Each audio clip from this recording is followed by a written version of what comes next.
Hello friends, welcome to your channel MPRM। आशा करती हूँ कि आप सभी स्वस्थ होंगे, निरंतर अपने एग्ज़ाम की तैयारी कर रहे होंगे। आज हम पढ़ने वाले हैं प्रकाश। इसमें हम साइंस से जितने भी क्वेश्चंस बनते हैं उन सभी क्वेश्चन को सॉल्व करेंगे, जो कि आपके RRB, SI, रेलवे, कांस्टेबल, पटवारी, जिन भी एग्ज़ाम में GS आता है उन सभी के लिए आज का टॉपिक, आज का वीडियो बहुत ज़रूरी है। तो चलिए स्टार्ट करते हैं। यदि आप हमारे चैनल पर नए हैं, अभी तक चैनल सब्सक्राइब नहीं किया है, तो वीडियो देखने के बाद यदि आपको वीडियो थोड़ा सा भी यूज़फुल लगे ना, तो वीडियो को लाइक कीजिएगा, कमेंट कीजिएगा और चैनल को सब्सक्राइब कीजिए और अपने प्यारे प्यारे फ्रेंड्स के साथ शेयर कीजिए। तो चलिए स्टार्ट करते हैं। प्रकाश, लाइट। इसका पहला क्वेश्चन है, किसी उत्तल दर्पण द्वारा अनंत एवं दर्पण के ध्रुव P के बीच रखे बिंब के प्रतिबिंब की प्रकृति क्या होती है। तो जो अनंत और दर्पण के ध्रुव के P के बीच में जो बिंब रखा है उसके प्रतिबिंब की प्रकृति क्या होगी, वह आभासी और सीधा होगा। उत्तल दर्पण में प्रत्येक दशा में जो प्रतिबिंब है वह दर्पण के पीछे इसके ध्रुव और फोकस के बीच वस्तु से छोटा, सीधा एवं आभासी बनता है। जो उत्तल दर्पण है इसमें हमेशा जो कोई भी दशा होगी, इसमें जो प्रतिबिंब दर्पण के क्या बनेगा, पीछे बनता है, इसके ध्रुव और फोकस के बीच बनता है, वस्तु से छोटा बनता है, सीधा और आभासी बनता है। जब प्रकाश एक माध्यम से दूसरे माध्यम में जाता है तो निम्न में से कौन सी चीज़ या क्या नहीं बदलता। तो किसी भी प्रकाश का उसकी आवृत्ति नहीं बदलती, एक माध्यम से दूसरे माध्यम पर जाने पर भी उसकी आवृत्ति नहीं बदलती, बल्कि वेग, गति, तरंगदैर्घ्य, अपवर्तनांक सब बदल जाता है। कोई अपवर्त घटना, बार बार दोहराई जाने वाली घटना इकाई समय में जितनी बार घटित होती है उससे उस घटना की आवृत्ति कहा जाता है। मतलब एक समय में जितनी बार वो घटित हुई है उसको क्या कहा जाता है, उसकी आवृत्ति कहा जाता है उस घटना की। जब प्रकाश एक माध्यम से दूसरे माध्यम में जाता है तो उसकी आवृत्ति नहीं बदलती। प्रकाश का वर्ण विक्षेपण संभव होता है। तो प्रकाश का वर्ण विक्षेपण प्रिज्म के द्वारा संभव होता है। जब श्वेत प्रकाश को बिंब से गुजारा जाता है तो वह 7 रंगों में विभक्त हो जाता है। इस घटना को वर्ण विक्षेपण कहते हैं तथा प्राप्त रंगों के समूह को वर्णक्रम कहा जाता है। अधिक तरंग दैर्घ्य वाले प्रकाश अर्थात लाल रंग का विचलन कम होता है और कम तरंग दैर्घ्य वाले प्रकाश अर्थात बैगनी का विचलन अधिक होता है। ये 7 रंग होते हैं: बैगनी, जामुनी, आसमानी, हरा, पीला, नारंगी और लाल। निकट दृष्टि दोष का इलाज किया जाता है। जो निकट दृष्टि दोष है उसका इलाज किया जाता है अवतल लेंस से किया जाता है। निकट दृष्टि दोष, जब किसी व्यक्ति को निकट की वस्तुएं स्पष्ट और साफ दिखाई देती हैं और दूर की वस्तुएं स्पष्ट नहीं दिखाई देती, तो ऐसे दोष को निकट दृष्टि दोष कहा जाता है। इस दोष निवारण में अवतल लेंस का प्रयोग किया जाता है। पेट्रोल की बूंद जब वाहन से सड़क पर वर्षा के जल के ऊपर गिरती है तो वह विभिन्न रंगों में दिखाई देती है। इसका क्या कारण है? तो इसका कारण है प्रकाश का व्यतिकरण। प्रकाश का व्यतिकरण, जब समान आवृत्ति की 2 प्रकाश तरंगें किसी माध्यम में एक दिशा में गमन करती हैं तो उसके अध्यारोपण के फलस्वरूप प्रकाश का व्यतिकरण कहा जाता है। पेट्रोल की बूंदों के अतिरिक्त इसके उदाहरण है साबुन के बुलबुले का रंगीन दिखाई देना, पतली फिल्मों की रंगीन दिखाई देना। तो जब भी व्यतिकरण, एक समान आवृत्ति की 2 प्रकाश तरंगें किसी माध्यम में एक ही दिशा में गमन करती हैं तो उसके अध्यारोपण के फलस्वरूप प्रकाश का व्यतिकरण कहा जाता है।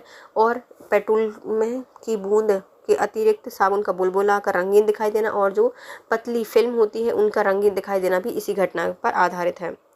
प्रकाश रासायनी धुंध के संदर्भ में निम्नलिखित में से कौन सा कथन सही है?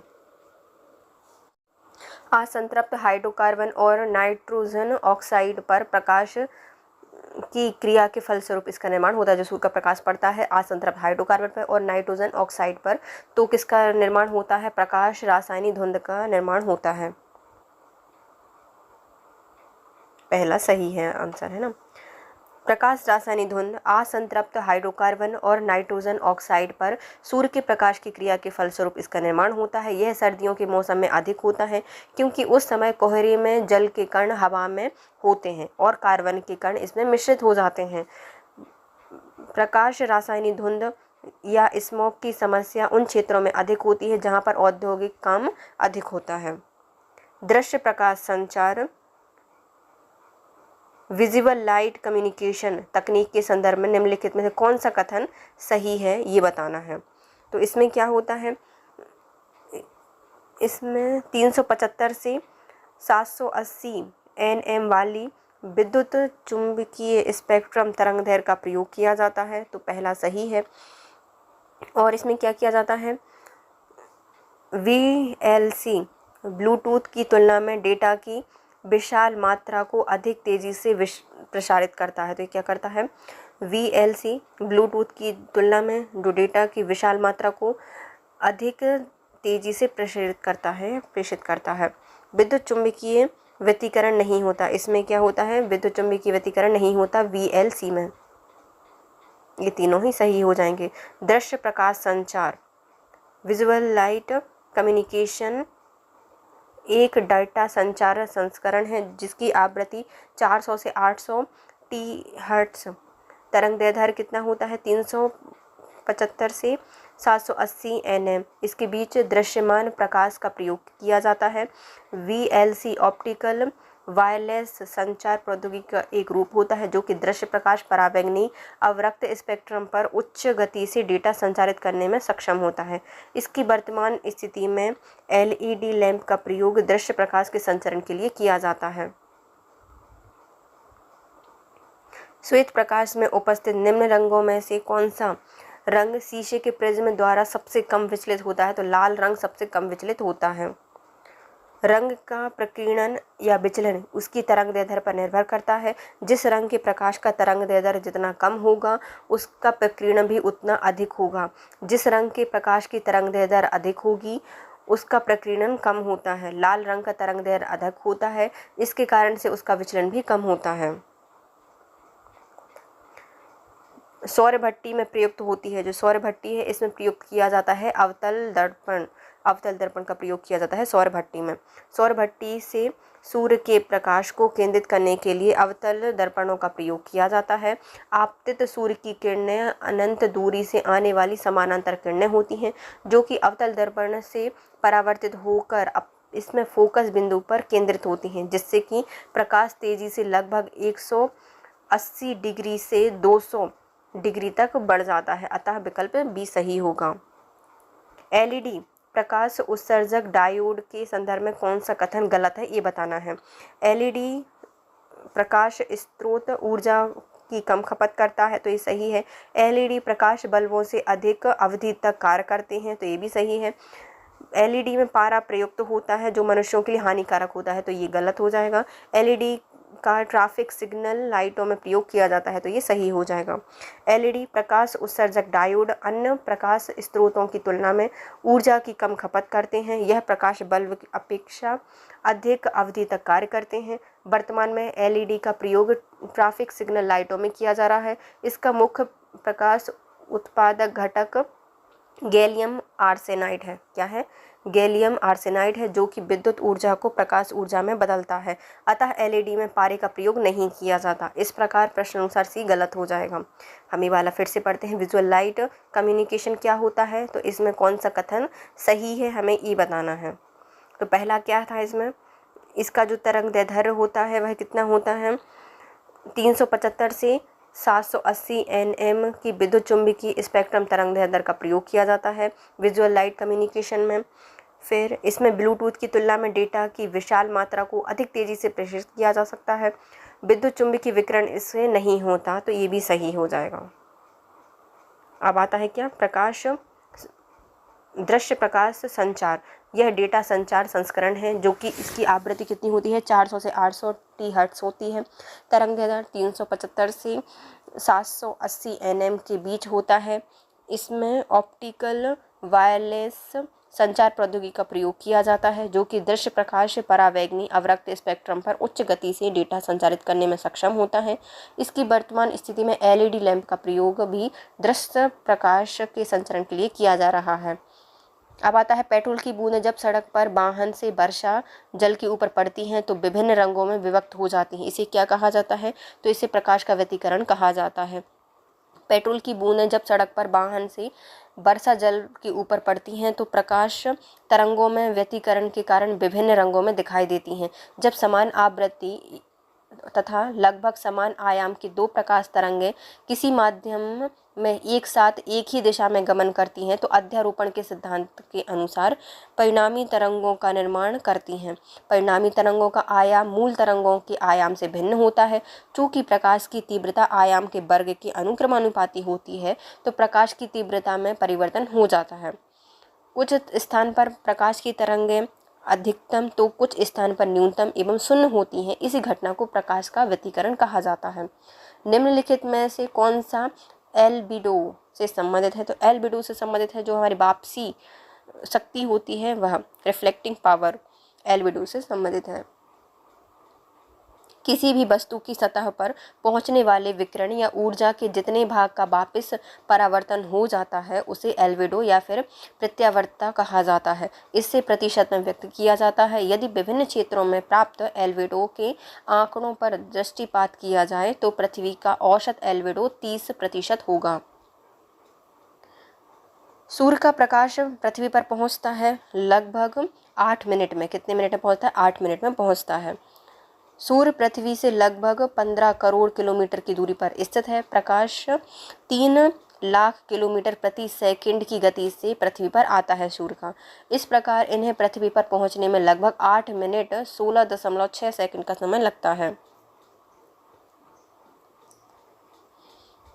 सूर्य से प्रकाश पृथ्वी पर पहुंचता है लगभग कितने सेकंड में? तो ये 500 सेकंड में लगभग पहुंचता है और 8 मिनट में। निम्नलिखित में से किसका वेग सबसे ज़्यादा होता है? तो जो हमारा प्रकाश है उसका वेग सबसे ज़्यादा होता है। उपरोक्त किरणों में प्रकाश का वेग अधिकतम होता है। प्रकाश की चाल होती है 3 × 10⁸ मीटर पर सेकंड। प्रकाश तरंगें विद्युत चुंबकीय तरंगें होती हैं, इसलिए इन तरंगों के संचरण के लिए किसी माध्यम की आवश्यकता नहीं होती। सही कथन को चुनिए। सही कथन चुनना है इससे हमें। लाल प्रकाश का तरंगदैर्ध्य बैगनी से कम होता है, तो पहले ही गलत हो जाएगा। लाल प्रकाश होता है उसका तरंगदैर्ध्य ज़्यादा होता है। फिर आता है लाल प्रकाश का तरंगदैर्ध्य बैगनी से ज़्यादा होता है, तो ये सेकंड वाला सही हो जाएगा। तो हम इसका तरंगदैर्ध्य देख लेते हैं। बैगनी रंग का कितना होता है? 3900 से 4250 तरंगदैर्ध्य होता है एंगस्ट्रॉम। नीले रंग का होता है 4450 से 5000 तक। हरे का होता है 5000 से 5750 तरंगदैर्ध्य। पीले का होता है 5750 से 5850। ऑरेंज का होता है 5850 से 6200 और लाल का होता है 6200 से 7400। लाल प्रकाश का तरंगदैर्ध्य बैगनी प्रकाश से ज़्यादा होता है, जबकि जो नीले रंग का जामुनी का तरंगदैर्ध्य कितना होता है? नीले रंग का जामुनी रंग का होता है 4250 से 5000 एंगस्ट्रॉम। निम्नलिखित में से किस रंग की सबसे लंबी तरंगदैर्ध्य होगी? तो सबसे लंबी तरंगदैर्ध्य होती है लाल की। बैगनी रंग का तरंगदैर्ध्य सबसे कम होता है, आवृत्ति सबसे ज़्यादा होती है, जबकि जो लाल रंग है उसका तरंगदैर्ध्य ज़्यादा होता है और आवृत्ति कम होती है। निर्वात में सभी प्रकाश समान वेग से चलते हैं, किंतु पारदर्शी माध्यम में इनका वेग भिन्न भिन्न हो जाता है। प्रिज्म में से गुजरने पर बैगनी रंग का विक्षेपण सबसे ज़्यादा, जबकि जो लाल रंग है उसका विक्षेपण सबसे कम होता है। सबसे कम वेवलेंथ या तरंगदैर्ध्य वाला प्रकाश कौन सा है? सबसे कम होती है हमारी बैगनी रंग की। बैगनी रंग का तरंगदैर्ध्य सबसे कम, आवृत्ति सबसे अधिक होती है, जबकि जो लाल रंग है उसका तरंगदैर्ध्य सबसे ज़्यादा, आवृत्ति सबसे कम होती है। बैगनी रंग का तरंगदैर्ध्य 3.9 × 10⁻⁻5 सेंटीमीटर होती है, जबकि जो लाल रंग का तरंगदैर्ध्य है वह 7.4 × 10⁻⁻5 सेंटीमीटर होती है।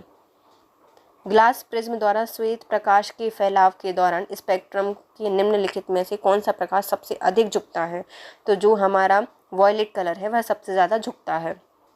जब श्वेत प्रकाश को प्रिज्म से गुजारा जाता है तो वह 7 रंगों में व्यक्त हो जाता है। इस घटना को वर्ण विक्षेपण कहा जाता है तथा प्राप्त रंगों के समूह को वर्णक्रम कहा जाता है। अधिक तरंगदैर्ध्य वाले प्रकाश लाल रंग का विचलन सबसे कम होता है और कम तरंगदैर्ध्य वाले प्रकाश का अर्थात बैगनी रंग का विचलन अधिक होता है। निम्नलिखित में से कौन सी घटना तारों की टिमटिमाने को जिम्मेदार है? तो जो तारों का टिमटिमाना होता है वह होता है किसके द्वारा? स्टारलाइट के अपवर्तन के कारण। तारों के प्रकाश के वायुमंडल अपवर्तन के कारण ही तारे टिमटिमाते दिखाई देते हैं। पृथ्वी के वायुमंडल में प्रवेश करने के पश्चात वायु के पृष्ठ पर पहुंचने तक तारों के प्रकाश निरंतर अपवर्तित होते रहते हैं। वायुमंडल में वायु की विभिन्न परतें अलग अलग घनत्व की होती हैं। जब तारों से प्रकाश चलता है तो विभिन्न परतों में क्रमिक अपवर्तन होता है। अतः अस्थिर वायु की परतों के साथ साथ भिन्न भिन्न स्थितियों एवं समय अंतराल में अपवर्तन होने के कारण तारे कभी चमकीले तो कभी धुंधले प्रतीत होते हैं। यह परिघटना तारों का टिमटिमाना कहलाती है। चयनात्मक खिसराव किसके कारण होता है? जो चयनात्मक खिसराव होता है वह गैसों के कारण होता है। सिलेक्टिव स्कैटरिंग किसके कारण होता है? गैसों के कारण होता है। वर्णनात्मक प्रकीर्णन तब होता है जब कुछ कण प्रकाश की एक विशेष तरंगदैर्ध्य को बिखेरने में अधिक प्रभावी होते हैं। वायु के कण जैसे नाइट्रोजन और ऑक्सीजन आकार में छोटे होते हैं तथा इस तरह कम तरंगदैर्ध्य वाले प्रकाश तरंगें नीले या बैंगनी को बिखेरने में अधिक प्रभावी होते हैं, जो कि स्वच्छ आकाश वाले दिन दिखाई देते हैं। निम्नलिखित में से उच्चतम ऊर्जा किस में होगी? तो उच्चतम ऊर्जा होती है नीले प्रकाश में। उच्चतम ऊर्जा होती है नीले प्रकाश में। प्लांक के सिद्धांत के अनुसार E = hv = hc/λ। इसमें h क्या है? प्लांक नियतांक है। v आवृत्ति है। c प्रकाश का वेग है। विग्योर के अनुसार दिए गए विकल्प में नीले प्रकाश का तरंगदैर्ध्य सबसे कम है, अतः उससे संबंधित जो ऊर्जा है वह सबसे ज़्यादा होगी। अब हमें कथन कारण बताने हैं। तो कथन क्या कहता है? प्रकाश के दृश्य वर्णक्रम में लाल प्रकाश हरे रंग की या हरे प्रकाश की अपेक्षा अधिक ऊर्जावी है, तो ये ऊर्जावान है, तो ये गलत है। ऐसा नहीं होता। लाल प्रकाश का तरंगदैर्ध्य हरे प्रकाश के तरंगदैर्ध्य से अधिक है, तो ये सही है, मतलब 8 सही है और कथन गलत है। बैंगनी रंग के प्रकाश का तरंगदैर्ध्य सबसे कम होता है और लाल रंग के प्रकाश का तरंगदैर्ध्य सबसे अधिक होता है। प्रकाश के अलग अलग रंगों की ऊर्जा उनके तरंगदैर्ध्य के विकर्णानुपाती होती है, अर्थात तरंगदैर्ध्य अधिक होने पर ऊर्जा कम होगी और तरंगदैर्ध्य कम होने पर उनकी ऊर्जा अधिक होगी। इस कारण से हरा रंग लाल रंग से ज़्यादा ऊर्जस्वी या ऊर्जावान होता है। निम्नलिखित में से कथनों पर विचार करना है और हमें सही कथन बताना है। पहला क्या कहता है? यदि मैजेंडा रक्ताव नील लोहित और पीले रंग के दो वृत्त एक दूसरे को काटते हों तो प्रतिच्छेदित रंग क्षेत्र का रंग लाल होता है, तो ये सही है। तो हाँ, ये सही है कि यदि पीले रंग के वृत्त और जो मैजेंडा कलर के वृत्त हैं वे एक दूसरे को प्रक्षेपित करते हैं तो रंग कौन सा बनेगा? लाल रंग बनेगा। दूसरा, यदि स्वान अर्थात हरिताभ नीला और मैजेंडा रक्ताभ नील लोहित रंग एक दूसरे वृत्त को काटते हैं तो प्रक्षेपित क्षेत्र का रंग नीला होता है, तो ये भी सही है। यदि मैजेंडा रक्ताभ नील लोहित एवं पीले रंग के दो वृत्त एक दूसरे को काटते हैं तो प्रक्षेपित क्षेत्र का रंग लाल होता है। यदि श्यान जो हरिताभ नीला और मैजेंडा नील लोहित रंग है एक वृत्त दूसरे को काटते हैं तो जो प्रक्षेपित रंग बनेगा वह कैसा बनेगा? नीला बनेगा। और ये देखो, ये है मैजेंडा कलर है और पीला रंग है तो वो क्या बनाएंगे? लाल कलर बनाएंगे। और स्वान और मैजेंडा कलर है वो कैसा बनाते हैं? वो नीला कलर बनाते हैं। जब धूप वर्षा की बूंदों पर गिरती है तो इंद्रधनुष बनता है। इसके लिए निम्नलिखित में से कौन सी भौतिक परिघटना जिम्मेदार होती है? पहला क्या होता है? इसमें परिक्षेपण होता है, अवतलन अपवर्तन होता है, परिक्षेपण अपवर्तन और आंतरिक परावर्तन, तीनों ही घटनाएं होती हैं इंद्रधनुष के बनने के लिए। इंद्रधनुष बस बरसात के पश्चात या वर्षा के पश्चात आकाश में जल के सूक्ष्म कणों में दिखाई देने वाला एक प्राकृतिक स्पेक्ट्रम होता है। इंद्रधनुष हमेशा सूर्य के विपरीत दिशा में वर्षा के समय और वर्षा के बाद दिखाई देता है। इंद्रधनुष आकाश में उपस्थित जल की गोलाव सूक्ष्म बूंदों पर अपवर्तन, वर्ण विक्षेपण, परिक्षेपण या आंतरिक परावर्तन की संयुक्त प्रभाव की परिघटना होती है। प्रकाश में जल की सूक्ष्म बूंदें छोटे प्रिज्म की भांति व्यवहार करती हैं।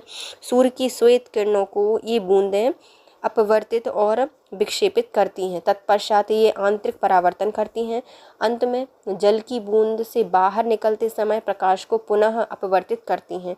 इस प्रकार इनमें विभिन्न रंग दिखाई देते हैं। सामान्य दिनों में सूर्य की ओर पीठ करके इसे किसी जल प्रपात या झरने के समीप भी देखा जा सकता है। इंद्रधनुष के दोनों सीमांत वर्णपट होते हैं। तो सीमांत वर्णपट्टे कौन कौन से होते हैं? बैगनी और लाल होते हैं। इंद्रधनुष के रंगों का क्रम होता है विवग्योर, अर्थात बैगनी, जामुनी, नीला, हरा, पीला, नारंगी और लाल। उल्लेखनीय है कि इंद्रधनुष का निर्माण बूंदों पर पड़ी सूर्य की किरणों के अपवर्तन, परावर्तन और विक्षेपण एवं पूर्ण आंतरिक परावर्तन के कारण होता है। अतः इंद्रधनुष के दोनों सीमांत वर्णपट बैगनी और लाल होते हैं। इंद्रधनुष दिखाई देता है तो इंद्रधनुष कब दिखाई देता है? जब वर्षा होती है। तो सूर्य के प्रकाश के विक्षेपण के कारण इंद्रधनुष दिखाई देता है। इंद्रधनुष सूर्य के प्रकाश के विक्षेपण के कारण दिखाई देता है।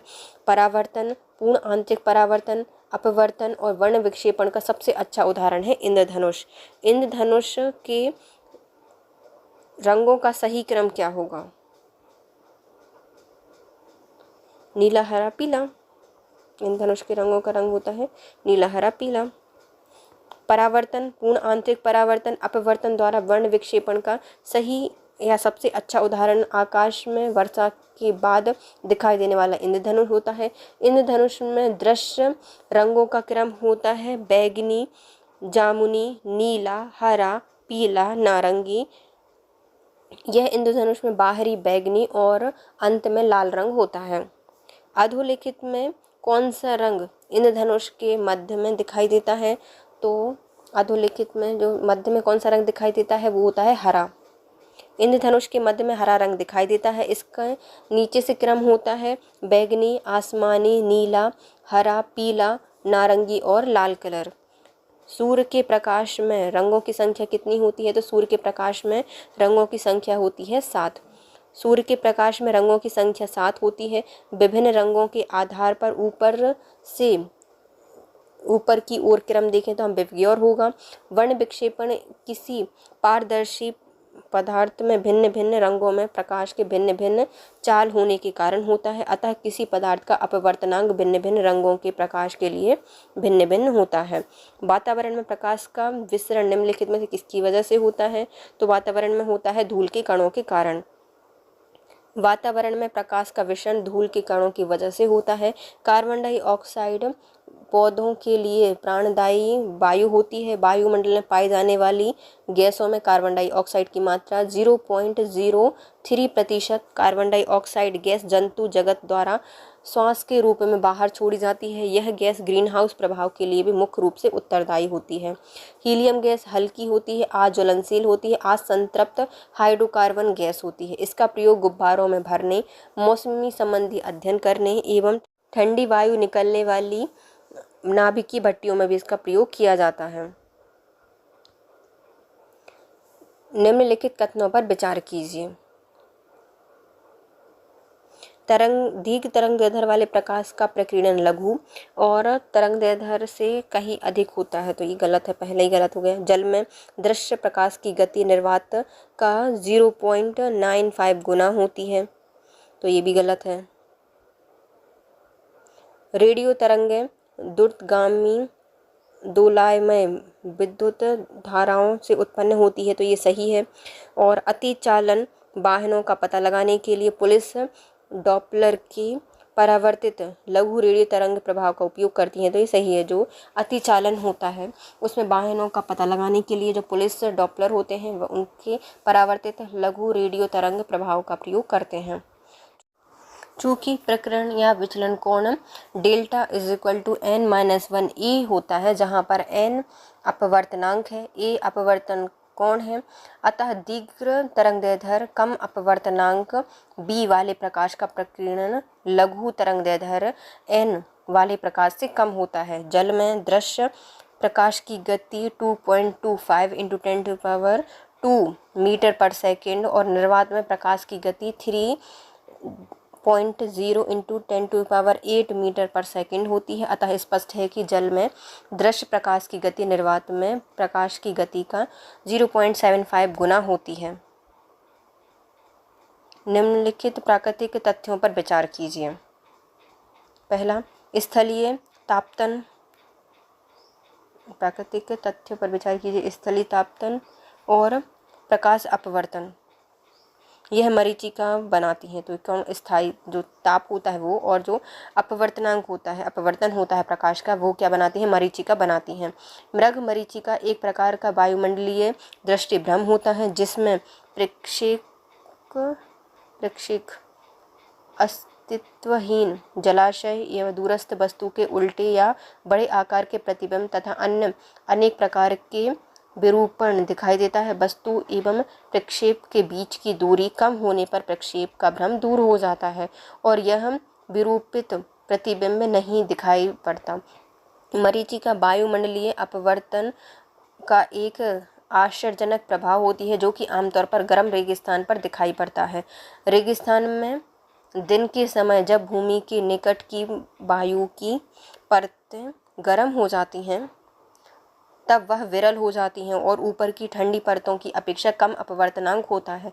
अतः किसी सुदूर वस्तु से आने वाले प्रकाश ज्यों-ज्यों हवा की परतों को अपवर्तित करता है त्यों-त्यों वह अभिलंब से अत्यधिक विचलित होता जाता है और अंत में पूर्णतः आंतरिक रूप से परावर्तित हो जाता है।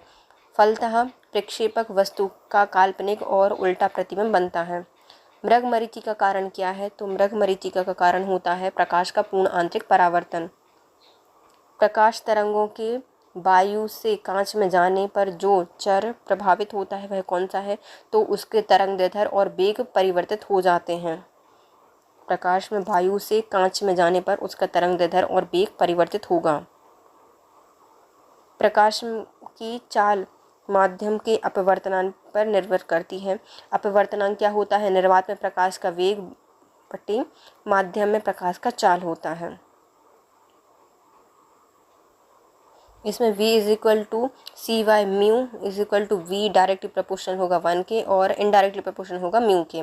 प्रकाश का वेग c है और म्यू क्या है? अपवर्तनांक है। अपवर्तनांक बढ़ने पर प्रकाश के वेग में कमी होती है। इसी प्रकार माध्यम बदलने पर तरंगदैर्घ्य में भी परिवर्तन हो जाता है लेकिन उसकी आवृत्ति अपरिवर्तित रहती है। जब प्रकाश एक माध्यम से दूसरे माध्यम में जाता है तो निम्नलिखित में से कौन एक अपरिवर्तित रहता है? तो उसका आवृत्ति परिवर्तित नहीं होती। जब प्रकाश एक माध्यम से दूसरे माध्यम में संचरण करता है तो उसकी तीव्रता, वेग और तरंगदैर्घ्य तो परिवर्तित हो जाते हैं किंतु प्रकाश की आवृत्ति अपरिवर्तित रहती है। प्रकाश एक अनुप्रस्थ तरंग है। नीचे दिए गए वक्तव्य में कथन ए और कारण बताने हैं। तो कथन क्या है? एक छड़ को जल में तिरछी स्थिति में डुबाया जाता है। यदि बगल में से देखा जाए तो छड़ी छोटी और जल की सतह पर झुकी हुई प्रतीत होती है। तो ये क्या है? सही है कि ऐसा होता है? छड़ से आने वाले प्रकाश जल अणुओं से प्रकीर्णित होकर छड़ की छोटी एवं झुकी हुई स्थिति का आभास कराते हैं। तो नहीं, ये गलत हो जाएगा। उसमें प्रकीर्णन क्यों होगा? तो कारण गलत है, कथन सही है। प्रकाश की किरणें जब एक माध्यम से दूसरे माध्यम में जाती हैं तो वह अपने मार्ग से विचलित हो जाती हैं। जब विरल से सघन माध्यम में जाती हैं तो वह अपने अभिलंब की तरफ, सघन से विरल माध्यम में प्रवेश करती हैं तो वह अभिलंब से दूर हट जाती हैं। देखो, यदि विरल माध्यम है वहाँ से सघन में जा रही है, बिल्कुल बहुत ज़्यादा संघर्ष करना पड़ रहा है, तो क्या होगी? अपने अभिलंब की तरफ हट जाएगी, मतलब चली जाएगी, है ना, अभिलंब के पास आ जाएगी। लेकिन यदि वह संघर्ष से विरल में जा रही है, बिल्कुल एकदम बिनर बन रही है, तो वो क्या होगी? अपने अभिलंब से दूर हट जाती है। जल में छड़ डूबने पर प्रकाश जल से वायु में आ जाती है। तो जब छड़ डूबने पर प्रकाश जल से वायु में आ जाती है तथा छड़ जल की सतह पर झुकी हुई प्रतीत होती है।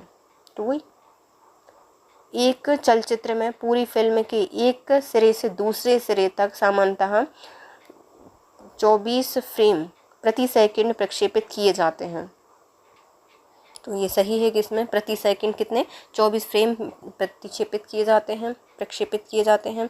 आँख के रेटिना पर निर्मित प्रतिबिंब उद्दीपन हटने के बाद 0.1 s पर बनता है।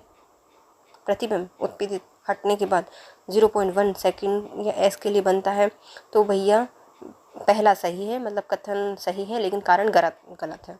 इसमें क्या है, देखो कारण बता देते हैं। आँख की रेटिना पर निर्मित जो प्रतिबिंब है उत्पीड़न हटने के बाद 1/16 सेकंड के लिए बनता है। फिर से आते हैं कथन कारण। कथन क्या कहता है, यातायात संकेतों पर जड़ी हुई कांच की छोटी छोटी मणियाँ उन पर प्रकाश पड़ने पर तेजी से चमकने लगती है। तो ये सही है कि यदि यातायात से जुड़ी हुई जो कांच की छोटी छोटी सी मणियाँ हैं उन पर प्रकाश पड़ता है तो वह चमकने लगती हैं। प्रकाश पूर्णतः परावर्तित होता है जब आपतन का कोण एक निश्चित क्रांतिक मान से अधिक हो जाता है तथा अपेक्षाकृत सघन माध्यम से गुजरता हुआ प्रकाश एक अपेक्षाकृत विरल माध्यम में जाता है तब। तो ये भी सही है और इसका सहीकरण मतलब स्पष्टीकरण भी दे रहा है। तो इसमें क्या होता है, प्रकाश पूर्णतः परिवर्तित हो जाएगा जब अपवर्तन का कोण एक निश्चित क्रांतिक मान से अधिक हो जाता है एवं अपेक्षाकृत सघन माध्यम से गुजरता हुआ प्रकाश एक अपेक्षाकृत विरल माध्यम में जाता है। तो ये ऐसी घटना देखने को मिलती है। अपवर्तन कोण का मान क्रांतिक कोण से अधिक होता है तो प्रकाश विरल माध्यम में बिल्कुल भी नहीं जाता बल्कि संपूर्ण प्रकाश परावर्तित होकर सघन माध्यम में ही लौट जाता है। इस घटना को पूर्ण आंतरिक परावर्तन कहा जाता है। क्रांतिक कोण सघन माध्यम से बना हुआ एक अपवर्तन कोण होता है। क्रांतिक कोण सघन माध्यम में बना हुआ एक अपवर्तन कोण होता है जिसके लिए विरल माध्यम में अपवर्तन कोण का मान 90 होता है। जिसके लिए क्या होता है, विरल माध्यम से अपवर्तन कोण का मान 90 डिग्री होता है। पूर्ण आंतरिक परावर्तन में प्रकाश का अपवर्तन बिल्कुल नहीं होता बल्कि संपूर्ण आपतित प्रकाश परिवर्तित हो जाता है। जो जितना भी प्रकाश है वह क्या हो जाता है, परिवर्तित हो जाता है। किसी पृष्ठ में जिस भाग में पूर्ण आंतरिक परावर्तन होता है यह चमकने लगता है। यही कारण से यातायात संकेतों पर जुड़ी हुई कांच की छोटी छोटी सी मणियाँ चमकने लगती हैं। हीरा भी इसी कारण से चमकता है। जब एक सीडी ऑडियो या वीडियो प्रणाली में प्रयुक्त होने वाली कॉम्पैक्ट डिस्क सूर्य के प्रकाश में रखी जाती है तो इंद्रधनुष के समान रंग दिखाई पड़ते हैं। इसकी व्याख्या की जा सकती है तो इसमें परावर्तन विवर्तन की घटना के आधार पर। ऑडियो और जो वीडियो प्रणाली होती है इसमें प्रयुक्त होने वाली जो कॉम्पैक्ट डिस्क है इसमें सतह पर सुरक्षात्मक लेज़र कोटिंग होती है जो कि पतले फिल्म की भांति कार्य करती है और परावर्तन एवं विवर्तन की परिघटना के लिए जिम्मेदार होती है। यही परिघटना सीडी को सूर्य के प्रकाश में देखने पर इंद्रधनुषी रंग दिखाई देने का कारण होती है। निम्नलिखित कारणों पर विचार कीजिए। पहला कारण क्या है, यदि कोई व्यक्ति पानी भरी बाल्टी में पड़े एक सिक्के को देखता है तो उसे सिक्का अपनी वास्तविक स्थल की अपेक्षा निकट लगता है, तो ये सही है। दूसरा क्या बोलता है, यदि जल के अंदर कोई व्यक्ति जल के तल से ऊपर एक सिक्के को देखता है तो सिक्का उसे वास्तविक स्थल से अपेक्षाकृत अधिक ऊंचाई पर दिखता है, तो ये भी सही है। दोनों सही हैं। जब प्रकाश की किरण एक पारदर्शी माध्यम से दूसरे पारदर्शी माध्यम में प्रवेश करती है तो दोनों माध्यमों को अलग अलग करने वाले तल पर अभिलंब अपवर्तित होने पर वह बिना मुड़े सीधी निकल जाती है, परंतु तिरछी अपतित होकर वे अपनी मूल दिशा से विचलित हो जाती हैं। इस घटना को प्रकाश का अपवर्तन कहते हैं। अपवर्तन के कारण ही पानी में पड़ा सिक्का ऊपर उठा हुआ दिखाई देता है। जब किसी दर्पण को थीटा कोण से गुणित किया जाता है तो ध्रुवित किया जाता है या घुमाया जाता है तो वह परिवर्तित किरण का घूर्णन कितना होता है, तो वह 2 थीटा हो जाता है। कितना हो जाता है, 2 हो जाता है, 2 थीटा। अपवर्तन कोण का मान परावर्तन कोण के बराबर होता है। आपतित किरण अभिलंब एवं परावर्तित किरण एक ही समतल पर होती है, इसलिए किसी दर्पण को थीटा कोण पर घुमाया जाता है तो उस पर पड़ने वाली जो आपतित किरण है वह भी थीटा कोण घूम जाती है, जबकि जो परावर्तित किरण है वह 2 थीटा घूम जाती है। प्रतिबिंब किरण कोण इक्वल टू होगा 2 इंटू वस्तु किरण कोण। प्रकाश ऊर्जा का ऑप्टिकल फाइबर में संचरण निम्नलिखित घटनाओं के अनुरूप होता है, तो कैसे होता है, इसमें होता है पूर्ण आंतरिक परावर्तन। प्रकाश ऊर्जा का ऑप्टिकल फाइबर में संचरण पूर्ण आंतरिक परावर्तन के द्वारा किया जाता है। पूर्ण आंतरिक परावर्तन एक प्रकाश की परिघटना को कहा जाता है। ऑप्टिकल फाइबर संचरण की एक ऐसी प्रणाली होती है जिसमें सूचनाओं को ऑप्टिकल फाइबर के माध्यम से प्रकाश के रूप में भेजा जाता है। पूर्ण आंतरिक परावर्तन होता है जब प्रकाश जाता है तो हीरे से कांच में जाता है, तो ये पूर्ण आंतरिक परावर्तन होता है।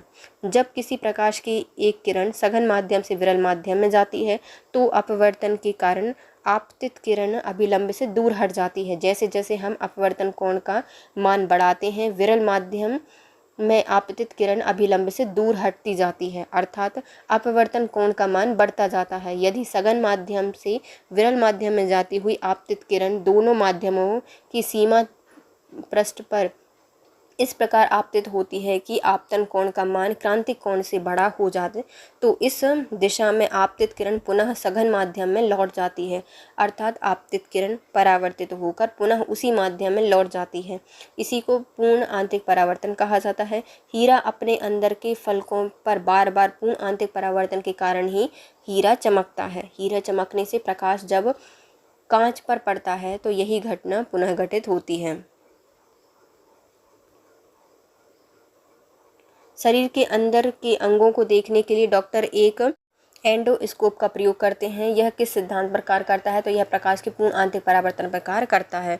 प्रकाश एक प्रकार की ऊर्जा होती है जो विद्युत चुंबकीय तरंगों के रूप में संचारित होती है। इसका ज्ञान हमें आँखों से प्राप्त होता है। शरीर के अंदर के अंगों को देखने के लिए डॉक्टर एंडोस्कोप का प्रयोग करते हैं और यह प्रकाश के पूर्ण आंतरिक परावर्तन के सिद्धांत पर कार्य करता है। अब दिए हैं कथन और कारण। तो पहले आता है कथन। हीरा अपने ही आकार के अनुकारी कांच से अधिक झिलमिलाता है। तो ये सही है, पहला तो सही हो जाएगा। दूसरा, कांच का अपवर्तनांक मतलब हीरे का अपवर्तनांक कांच की अपवर्तनांक से कम होता है, तो ये गलत हो जाएगा, ऐसा नहीं होता। तो हीरा है वह झिलमिलाहट अधिक अपवर्तनांक के कारण होती है, परिणाम स्वरूप इसका क्रांतिक कोण कम होता है। इसके विभिन्न बिंदुओं पर प्रकाश का पूर्ण आंतरिक परावर्तन हो जाता है। यही कारण है कि हीरा अपने ही आकार के अनुकारी कांच से अधिक झिलमिलाता है। हीरे का अपवर्तनांक साधारण कांच से बहुत अधिक होता है। हीरे का अपवर्तनांक 2.42 तथा कांच का अपवर्तनांक 1.5 होता है। मतलब हीरे का अपवर्तनांक क्या होता है? अधिक होता है और उसका क्रांतिक कोण कम होता है हीरे का। उचित रीति से काटे हीरे की असाधारण चमक का आधारभूत कारण क्या होता है? तो इसका कारण होता है इसका अति उच्च अपवर्तनांक सूचकांक। हीरे का अपवर्तनांक म्यू 2.42 बहुत अधिक होता है। इसका क्रांतिक कोण बहुत छोटा होता है, जिस कारण से इसका अपवर्तनांक कोण क्रांतिक कोण से बड़ा होता है। इससे इसके अंदर प्रेषित प्रकाश का पूर्ण आंतरिक परावर्तन होता है, जो कि हीरे का चमक का आधारभूत कारण है। क्रांतिक कोण से बड़ा होता है। इसका क्रांतिक कोण जो कांच है उसका अपवर्तनांक कितना होता है? म्यू = 2.42 होता है, जो कि बहुत अधिक है। क्रांतिक कोण भी बहुत छोटा होता है, जिस कारण से इसका जो क्रांतिक कोण है उसका आयतन बड़ा होता है और पूर्ण आंतरिक परावर्तन इसमें होता है और जो हीरे को चमचमाता हुआ दिखाता है। एक कटा हुआ हीरा जगमगाहट के साथ चमकता है। तो यह क्यों जगमगाता है? क्योंकि पूर्ण आंतरिक परावर्तन के कारण यह झिलमिलाता है या चमकता है। जब कोई प्रकाश किरण सघन माध्यम से विरल माध्यम में जाती है और उसका अपवर्तनांक कोण का मान क्रांतिक कोण से अधिक होता है, मतलब अपवर्तन कोण है उसका मान क्रांतिक कोण से अधिक है, तो वह विरल माध्यम से प्रकाश किरण का अपवर्तनांक नहीं होता, बल्कि संपूर्ण प्रकाश परावर्तित होकर सघन माध्यम में ही वापस लौट जाता है। इस प्रकार के अपवर्तन को पूर्ण आंतरिक अपवर्तन कहा जाता है। कटे हुए हीरे की जगमगाहट का कारण पूर्ण आंतरिक परावर्तन ही है। हीरा चमकदार दिखाई देता है, क्यों? क्योंकि इसमें संपूर्ण आंतरिक पूर्ण परावर्तन के कारण या पूर्ण आंतरिक परावर्तन या परावर्तन के कारण प्रकाश की गति किसके बीच से जाते हुए न्यूनतम हो जाती है? तो प्रकाश की गति कम हो जाएगी किसके कारण? कांच में। कांच, निर्वात, जल, वायु में से कांच के प्रकाश का वेग सबसे कम होता है। सबसे पहले कांच में सबसे कम होगा। निर्वात में प्रकाश का वेग 3 लाख किलोमीटर पर सेकंड होता है। 3 × 10⁸ मीटर पर सेकंड होता है। वायु में यह 2.5 लाख किलोमीटर पर सेकंड होगा। जल में यह 2.25 लाख किलोमीटर पर सेकंड होगा और कांच में यह 2 लाख किलोमीटर पर सेकंड होता है। कांच में सबसे कम होगा। किसी अपारदर्शी वस्तु का रंग उस रंग के कारण होता है जो उसके द्वारा परावर्तित करता है। वह किसी अपारदर्शी वस्तु के रंग का निर्धारण उस वस्तु के द्वारा परावर्तित किए गए प्रकाश के द्वारा निर्धारित किया जाता है। अर्थात कोई वस्तु सूर्य के 7 रंगों के प्रकाश में से जिस रंग को सबसे अधिक परावर्तित करती है वही उस वस्तु का रंग होता है। ज्ञातलब है कि नीले रंग का प्रकाश का प्रकीर्णन सबसे ज़्यादा होने के कारण हमें आकाश का रंग नीला दिखाई देता है। प्रकाश का अवशोषण हो जाने पर वस्तु हमें काली दिखाई देती है, जबकि प्रकाश के पूर्ण आंतरिक परावर्तन के कारण वस्तुएं हमें चमकदार दिखाई देती हैं, जैसे कि हीरा। साबुन के पतले झाग में चमकदार रंगों का बनना किस परिघटना का परिणाम होता है? तो यह होता है बहुलित परावर्तन एवं व्यतिकरण के कारण। बहुलित परावर्तन एवं व्यतिकरण के कारण साबुन के पतले झाग में चमकदार रंगों का दिखाई देना प्रकाश के बहुलित परावर्तन एवं प्रकाश के व्यतिकरण के कारण की घटना होती है। पानी के साथ बने साबुन वाले बुलबुले की परतें से प्रकाश के गुजरने से प्रकाश के व्यतिकरण के कारण प्रकाश 7 रंगों में दिखाई देता है। प्रकाश के निम्नलिखित प्रकाश में से किसका पौधे द्वारा तीव्र अवशोषण किया जाता है? तो यह नीले और लाल रंग के रंग का अवशोषण किया जाता है। प्रकाश द्वारा प्रकाश संश्लेषण की क्रिया अधिकतम लाल और नीले रंग में होती है। वैसे ही इस बात पर निर्भर करता है कि प्रकाश अवशोषित करने वाला वर्णक क्या है और इसकी रासायनिक संरचना क्या है। ध्यानतलब है कि पादप कोशिकाओं में क्लोरोफिल तो कई तरह के पाए जाते हैं। कुछ अन्य वर्णक भी होते हैं जो कि प्रकाश को अवशोषित करते हैं। हरी तरंगें पत्तियों के द्वारा न्यूनतम मात्रा में अवशोषित की जाती हैं। पत्तियां प्रकाश के अन्य सभी रंगों को अवशोषित करके हरे प्रकाश को परावर्तित कर देती हैं, इसलिए जो पत्तियां हैं वह हमें हरी रंग की दिखाई देती हैं। सभी प्रकार के क्लोरोफिल प्रकाश का अवशोषण करने वाले तत्व जल में अविलेय किंतु कार्बनिक विलयों में विलेय होते हैं। विलयन में यह प्रदीप्त प्रदर्शित करते हैं। क्लोरोफिल ए नीला हरा तथा क्लोरोफिल बी पीला हरा होता है। इसके द्वारा प्रकाश का सबसे अधिक अवशोषण नीले बैंगनी और लाल क्षेत्र में होता है। सबसे ज़्यादा अवशोषण नीले बैंगनी और लाल क्षेत्र में होता है। प्रकाश वोल्टीय सेल क्या होते हैं? जो प्रकाश वोल्टीय सेल होते हैं वह सोलर सेल होते हैं। प्रकाश वोल्टीय सेल प्रकाश विद्युत प्रभाव के सिद्धांत पर कार्य करने वाले प्रकाश विद्युत सेल प्रकाश वोल्टीय सेल हैं जो कि प्रकाश ऊर्जा को सीधे ही विद्युत ऊर्जा में परिवर्तित कर देते हैं। इसमें क्वार्ट्ज और कांच का एक बल्ब होता है जिसके भीतर क्षारीय धातु सोडियम और पोटेशियम का पतला लेप किया जाता है। यह परत कैथोड का कार्य करती है तथा प्रकाश सुग्राही होती है। बल्ब के बीच में धातु का एक वृत्ताकार तार होता है जो कि एनोड का कार्य करता है और सोलर सेल इसका एक उदाहरण है। मानव की सामान्य स्वास्थ्य आँखों के लिए स्पष्ट दृष्टि की न्यूनतम दूरी क्या होगी? तो ये होती है 25 सेंटीमीटर। मानव की सामान्य रूप से स्वस्थ आँखों के लिए स्पष्ट दृष्टि की न्यूनतम दूरी 25 सेंटीमीटर मानी जाती है।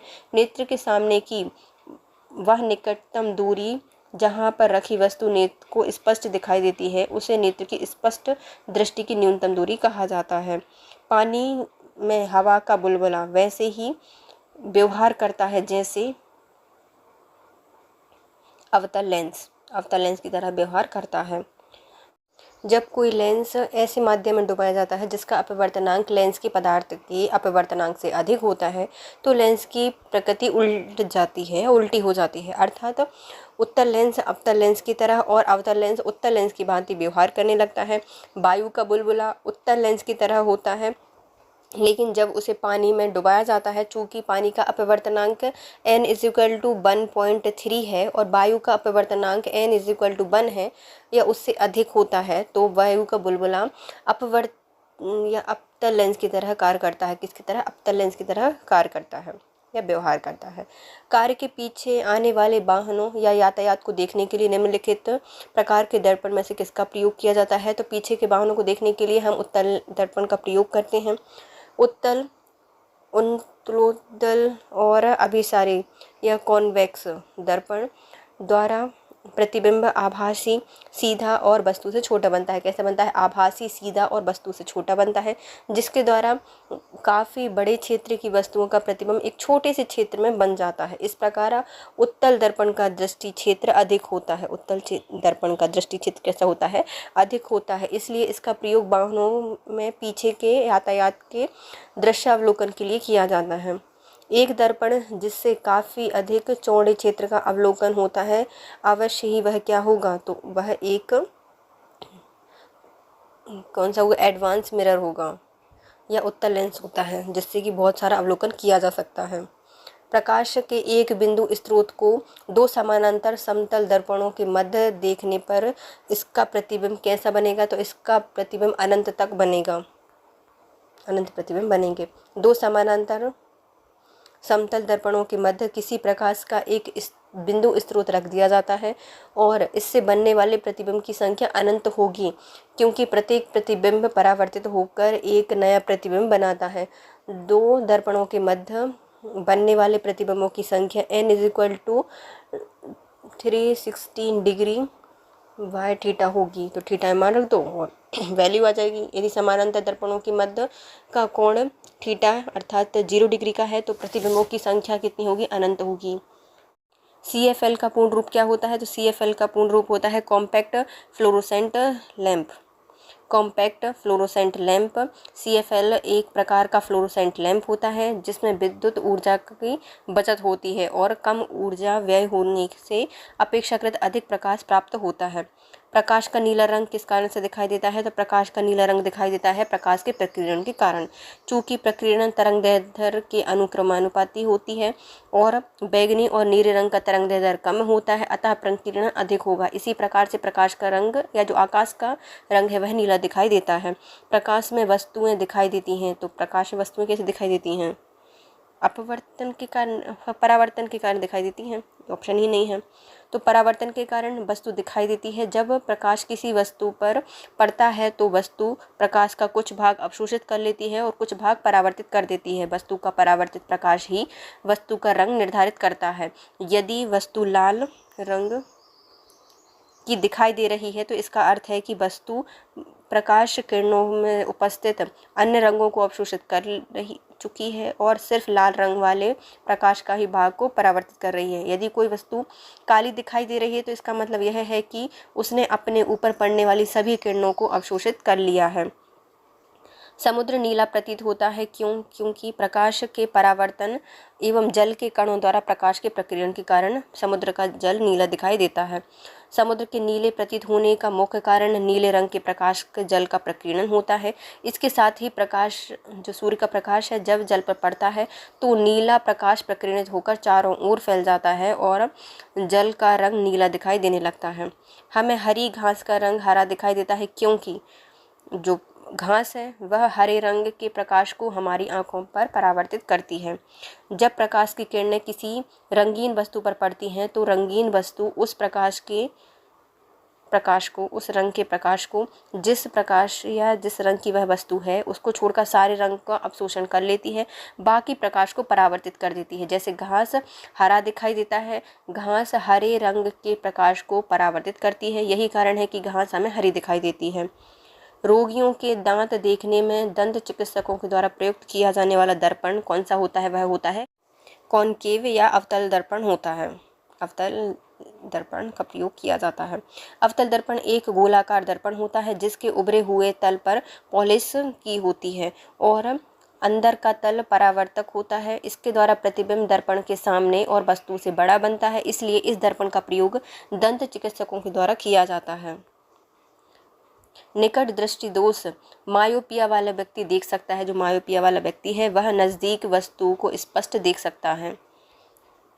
निकट दृष्टि दोष वाले को अवतल लेंस प्रयुक्त करके दूर किया जा सकता है। इस दोष में नेत्र के गोलक के कुछ बड़े हो जाने के कारण कॉर्निया अर्थात लेंस के अधिक उत्तल हो जाने के कारण फोकस दूरी एवं रेटिना के बीच की दूरी बढ़ जाती है, अतः पास की वस्तु तो साफ दिखती है किंतु दूर की वस्तुएं धुंधली दिखाई देती हैं।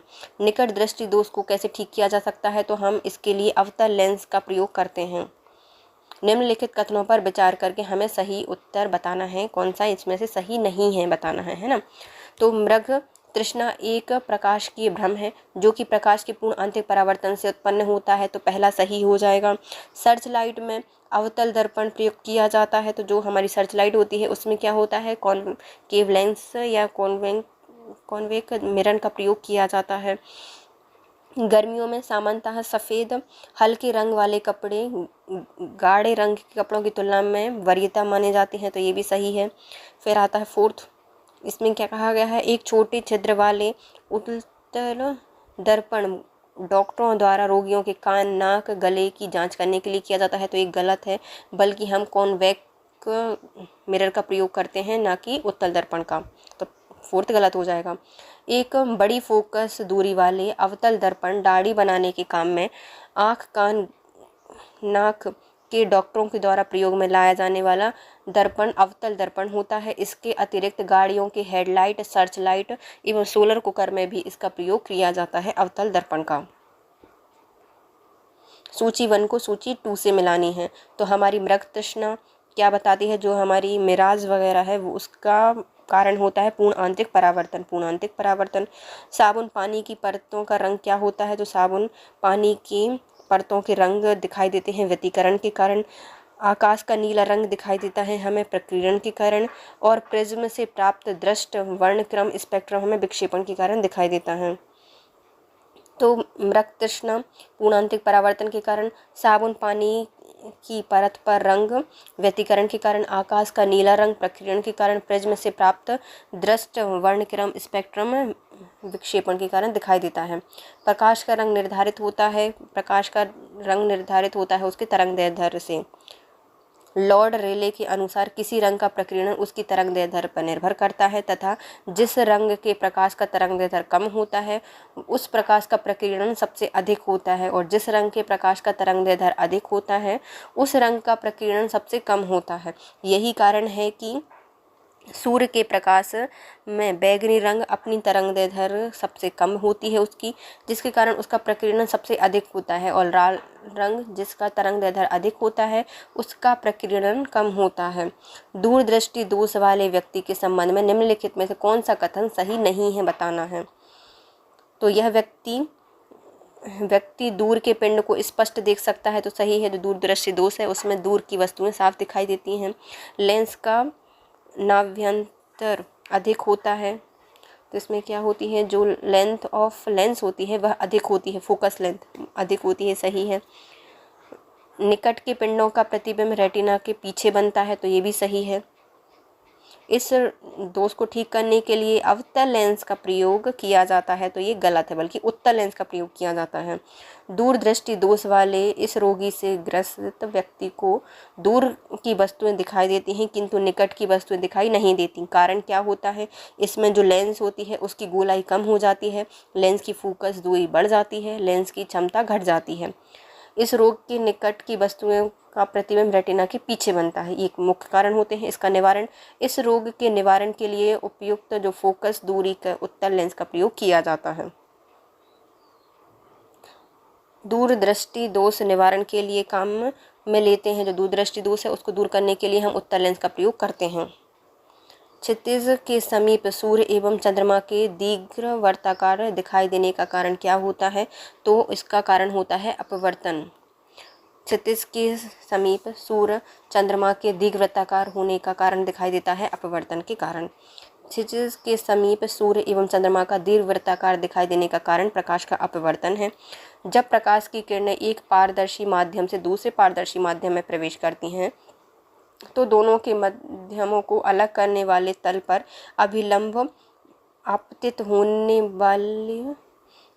पर बिना मुड़े सीधे निकल जाती है, मतलब अभिलंब मुड़ती नहीं बल्कि सीधे निकल जाती है, परंतु तिरछी आपतित होने पर वे अपनी मूल दिशा से विचलित हो जाती हैं। इस घटना को प्रकाश का अपवर्तन कहा जाता है। निम्नलिखित कथनों पर विचार कीजिए। पहला, तंतु प्रकाशीय पूर्ण आंतरिक परावर्तन सिद्धांत पर कार्य करते हैं, तो ये सही है। पहला ही सही हो जाएगा इसका। फिर आता है दूसरा, प्रकाशीय तंतु संचार तंत्र में ऊर्जा उपयोग या अधिक होती है, तो ये भी सही है कि जो हमारा प्रकाशीय तंतु है इसमें संचार तंत्र में ऊर्जा उपयोग अधिक होता है। प्रकाशीय तंतु संचार रेडियो अवधि या आवृत्ति अवरोधक से मुक्त होते हैं, तो ये भी सही है। जो प्रकाशीय तंतु होते हैं वह संचार रेडियो आवृत्ति में अवरोध से मुक्त होते हैं, ये तीनों सही हैं। प्रकाशीय तंतु के निर्माण में रिलायंस उद्योग समूह संबंध है भारत में, तो ये गलत है, इसका डी मतलब फोर्थ वाला गलत हो जाएगा। प्रकाशीय तंतु पूर्ण आंतरिक सिद्धांत पर आधारित एक भौतिक क्रिया है। प्रकाशीय तंतु इलेक्ट्रोमैग्नेटिक संचार एवं रेडियो आवृत्ति अवरोध से मुक्त होते हैं। बालों के समान बारीक कांच के तारों के मध्य या माध्यम से प्रकाश को आगे भेजने की तकनीक को ऑप्टिकल फाइबर या प्रकाश तंतु कहा जाता है। प्रकाश तंतु कांच, क्वार्ट्ज, पॉलीस्टीरीन एवं नायलॉन से बनी होती है। इसमें बहुसंख्यक प्रकाश पूर्ण आंतरिक परावर्तन द्वारा एक सिरे से दूसरे सिरे तक पहुंचता है। भारत में प्रकाश तंतु निर्माण एवं संचार क्रांति में इसकी उपयोगिता में वृद्धि के प्रयास में स्टारलाइन कंपनी संलग्न है। स्टारलाइन किस सिद्धांत पर ऑप्टिकल फाइबर कार्य करता है, तो पूर्ण आंतरिक परावर्तन पर यह कार्य करता है। एक एंडोस्कोप क्या करता है, तो एंडोस्कोप इनमें से कुछ नहीं करता। एंडोस्कोप एक चिकित्सीय उपकरण होता है। एंडोस्कोप में ऑप्टिकल फाइबर या फाइबर ऑप्टिक्स का प्रयोग किया जाता है। यह प्रकाश के पूर्ण आंतरिक परावर्तन के सिद्धांत पर कार्य करता है। इसका प्रयोग चिकित्सीय मानव शरीर के आंतरिक भागों का चित्र लेने के लिए किया जाता है। इस मानव के प्राकृतिक छिद्र जैसे मुंह, नाक इत्यादि के रास्ते शरीर में प्रवेश कराया जाता है। मनुष्य की आंखों में प्रकाश तरंगें किस स्थान पर स्नायु उद्योगों में परिवर्तित होती हैं, तो ये होती हैं रेटिना या अक्षपटल पर। मानव नेत्र एक कैमरे की भांति होता है जिसमें एक उत्तल निकाय होता है या उत्तल लेंस का निकाय होता है। नेत्र के अंदर एक प्रकाश सुग्राही पर्दे पर रेटिना एवं दृष्टिपटल कहा जाता है।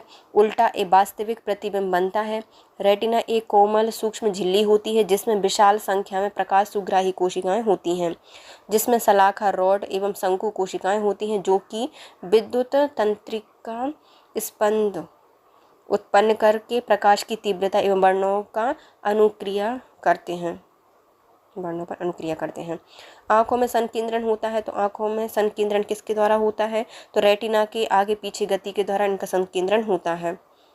मानव आँख दृश्य प्रकाश के जिस तरंगदैर्घ्य के लिए सुग्राही होती है वह 5500 एंगस्ट्रॉम की। दृश्य प्रकाश का दैर्घ्यमान प्रसार 390 से 740 nm या 3900 से 7400 एंगस्ट्रॉम होता है।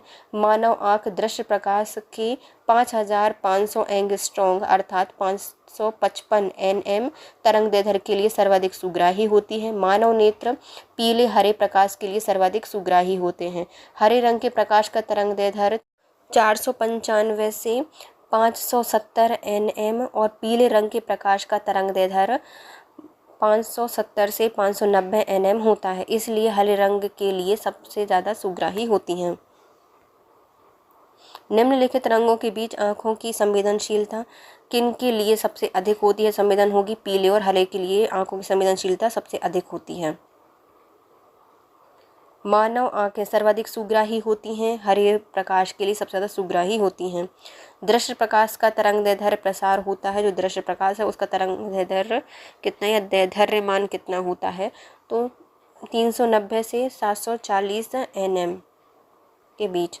दृश्य स्पेक्ट्रम के तरंगदैर्घ्य की सीमा कितनी होती है, तो दृश्य स्पेक्ट्रम के तरंगदैर्घ्य की सीमा होती है 3900 एंगस्ट्रॉम से 7400 एंगस्ट्रॉम।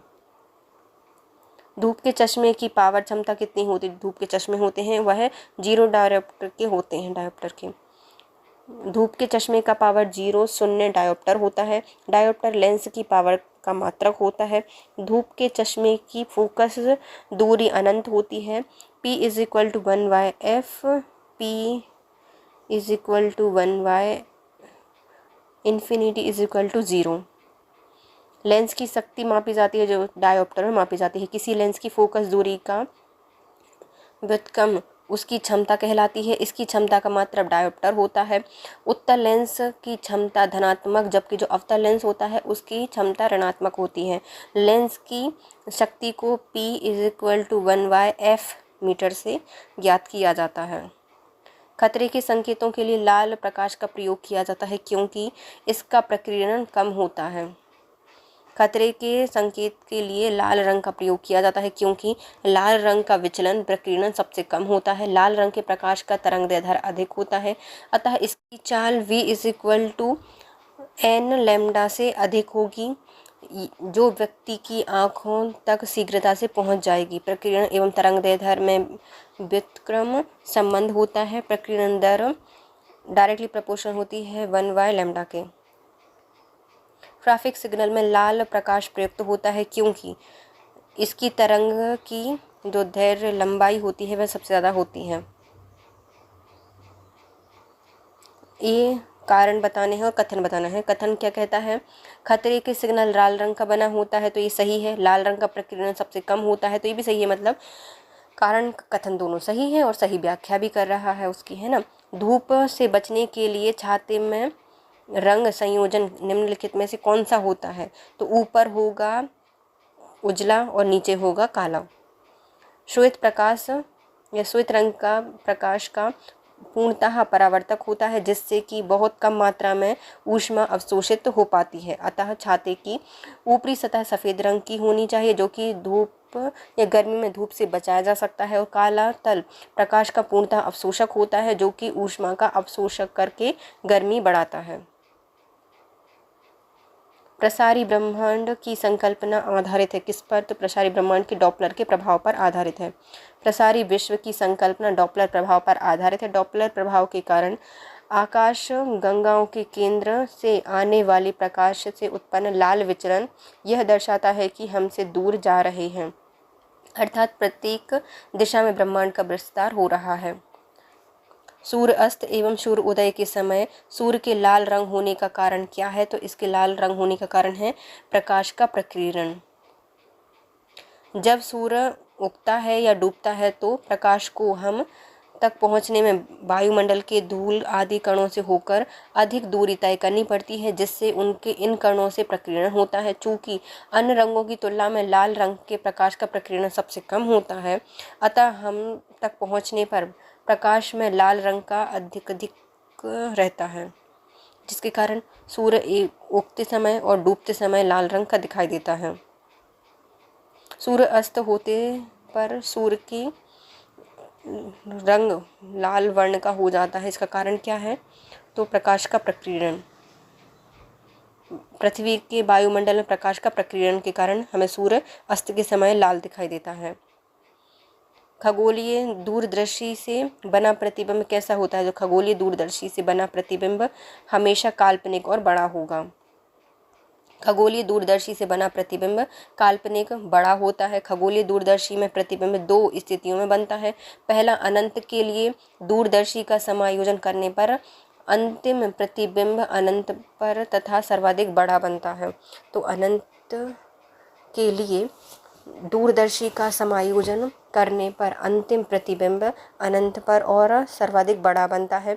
स्पष्ट दृष्टि की न्यूनतम दूरी 25 सेंटीमीटर के लिए समायोजन करने पर अंतिम प्रतिबिंब स्पष्ट दूरी या दृष्टि की न्यूनतम दूरी d पर बनता है, जो कि वस्तु की अपेक्षा उल्टा और आवधित एवं स्पष्ट बनता है। खोज बत्ती या सर्च लाइट में दर्पण जो प्रयुक्त होता है वह कौन सा होता है? तो वह होता है कॉनकेव। खोज बत्ती में नतोदर दर्पण प्रयुक्त होता है, जिसे गोलीय दर्पण का परावर्तक तल धंसा रहता है। इसे नतोदर दर्पण या फिर अवतल दर्पण कहा जाता है। अवतल दर्पण को अपसारी दर्पण भी कहा जाता है, क्योंकि यह अनंत से आने वाली किरणों को फैलाता है। निम्न विकिरण प्रकारों में से किसमें सबसे ज़्यादा ऊर्जा होती है? तो सबसे ज़्यादा ऊर्जा होगी एक्स किरणों में या एक्सरे में। आइंस्टीन के ऊर्जा समीकरण के आधार पर उच्च तरंगदैर्ध्य वाली तरंगों की ऊर्जा कम और निम्न तरंगदैर्ध्य वाले विकिरणों की ऊर्जा अधिक होती है।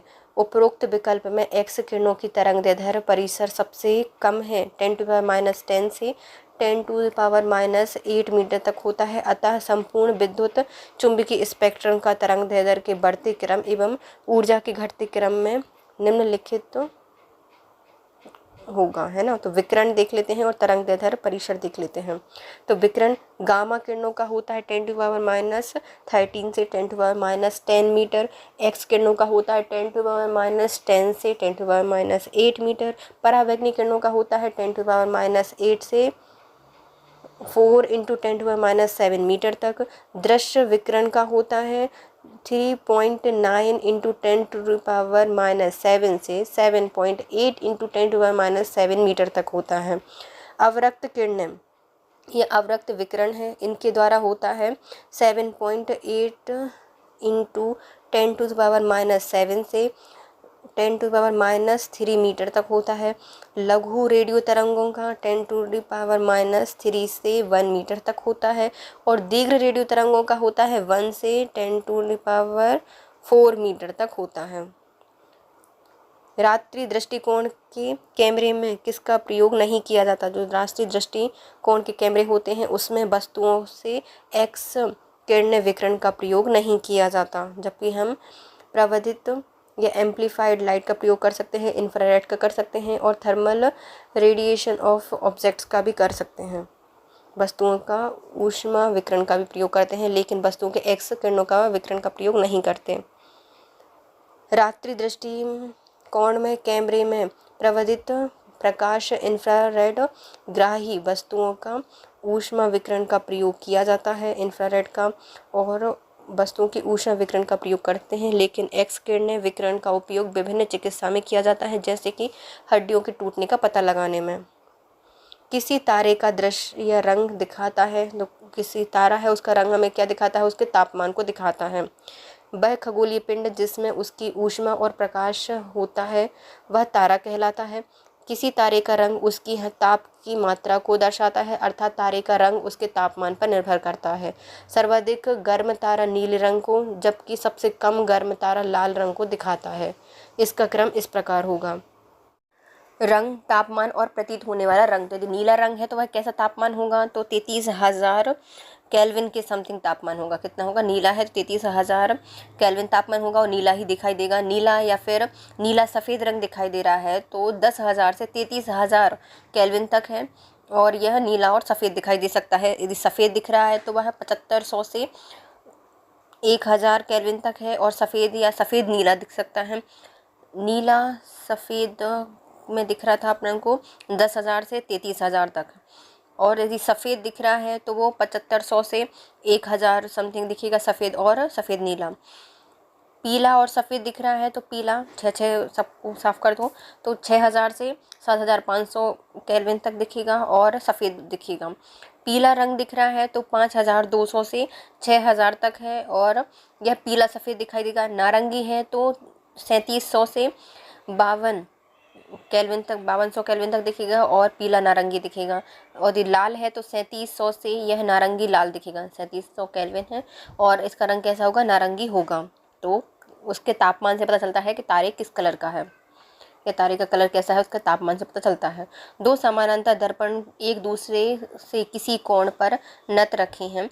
एक प्रकाश की किरण एक दर्पण के समानांतर चलकर 2 परावर्तन के बाद दूसरे दर्पण के समानांतर हो जाती है, तो ऐसे दर्पण के बीच का कोण कितना होगा? तो ये होगा 60 डिग्री। जब किसी प्रकाश स्रोत को समतल दर्पण के सामने रखते हैं तो स्रोत से चलने वाली प्रकाश किरण दर्पण के तल से परावर्तित होकर वापस लौटती है। समतल दर्पण से बना बिंदु का या वस्तु का प्रतिबिंब दर्पण के पीछे उतनी ही दूरी पर बनता है जितनी दूरी पर वस्तु दर्पण के सामने रखी हुई है। अतः प्रतिबिंब का आवर्धन एक ऐसा होता है, इस दर्पण में बने प्रतिबिंब में पार्श्व उत्क्रम होता है। बच्चों के खेलने की दूरबीन को घुमाने से कई प्रकार के रंग बिरंगे आकार दिखलाई पड़ते हैं। बहुमूर्तिदर्शी के अंदर 2 समतल दर्पण एक दूसरे से 60 डिग्री पर झुके होते हैं, जिससे वस्तु के कई प्रतिबिंब दिखाई देते हैं। पूर्ण सूर्य ग्रहण के दौरान सूर्य को सीधे देखने से आँखों में आप परिवर्तनीय क्षति पहुंचती है। रेटिना का जलना सूर्य की किरणों की निम्न घटना में से एक के कारण होता है। तो इसमें क्या होता है, अल्ट्रावायलेट प्रकाश के कारण। जब पृथ्वी एवं सूर्य के मध्य चंद्रमा आ जाता है और चंद्रमा की छाया पृथ्वी पर पड़ती है, तब सूर्य ग्रहण की घटना घटित होती है। सूर्य ग्रहण सदैव अमावस्या को ही होता है। पूर्ण ग्रहण को सीधी नंगी आंखों से देखने पर सूर्य से आने वाली अल्ट्रावायलेट किरणों से आंखों की रेटिना जलने लगती है, जिसके कारण आंखें क्षतिग्रस्त हो जाती हैं। पेंसिल सरीखे एक पिंड को जलाते हुए टीवी पर्दे पर ट्यूबलाइट के सामने तेजी से घुमाने पर उस पिंड के कई प्रतिबिंब हमें दिखाई पड़ते हैं। इसका क्या कारण है? तो इसका कारण है स्ट्रोबोस्कोपी प्रभाव। स्ट्रोबोस्कोपी प्रभाव के कारण एक पेंसिल सरीखे एक पिंड को जलते हुए टीवी पर्दे पर या ट्यूबलाइट के सामने तेजी से घुमाया जाता है तो वह पिंड के कई प्रतिबिंब हमें दिखाई देते हैं। वो भी स्ट्रोटॉपी प्रभाव के कारण दिखाई देते हैं। स्ट्रोटॉपी प्रभाव एक ऐसी दृश्य घटना होती है जो कि एलियासिस यानी अपघटन के कारण होती है। किसके कारण होती है? एलियासिस के घटन या अपघटन के कारण होती है, जिसमें निरंतर गति को लघु एवं तात्कालिक नमूनों की एक श्रृंखला से दर्शाया जाता है। यह तब होता है जब गतिमान एक वस्तु का दृश्य निरंतर दृश्य से भिन्न छोटे नमूनों की एक श्रृंखला के द्वारा प्रस्तुत किया जाता है और गतिमान वस्तु नमूना दर के बराबर वेग की गति से या दर से घूर्णी या चक्री गति करता है। पेंसिल सरीखा वस्तु का ट्यूबलाइट के सामने तेजी से घुमाने पर उसके कई प्रतिबिंब बनेंगे, जो कि स्ट्रोबोस्कोपी के लक्षण या फिर अच्छा उदाहरण मान सकते हैं। दृष्टिपटल या रेटिना पर जो चित्र बनता है वह कैसा होता है? तो वह वस्तु से छोटा और उल्टा बनता है। दृष्टिपटल या रेटिना नेत्र की भीतरी तंत्रिका स्तर होती है। यह अनेक पत्रों का बना होता है, जिसकी रचना तंतुओं और तंत्रिका कोशिका सलाखा रॉड और कोन्स शंकुओं से होती है। जब किसी वस्तु से निकली प्रकाश किरणें नेत्र में प्रवेश करती हैं तो कैमरे के नेगेटिव की भांति वस्तु की वास्तविक उल्टी एवं छोटी प्रतिमूर्ति नेत्र की रेटिना पर बनती है। मानव नेत्र की रेटिना का प्रतिबिंब कैसा होता है? तो मानव नेत्र की रेटिना का प्रतिबिंब होता है वास्तविक और उल्टा। अभिलेंस या आई लेंस द्वारा किसी वस्तु का किसी प्रकार का प्रतिबिंब रेटिना पर कैसा बनता है? तो वह उल्टा एवं वास्तविक बनता है। मनुष्य की आंखों में किसी वस्तु का प्रतिबिंब जिस भाग पर बनता है वह क्या है? तो वह उसका दृष्टिपटल या फिर रेटिना है। वैज्ञानिकों ने हाल ही में डैश की सहायता से विश्व का सबसे छोटा प्रकाश बल्ब बनाया है। उसका नाम क्या है? ग्राफीन। क्या नाम है उसका? ग्राफीन नाम है।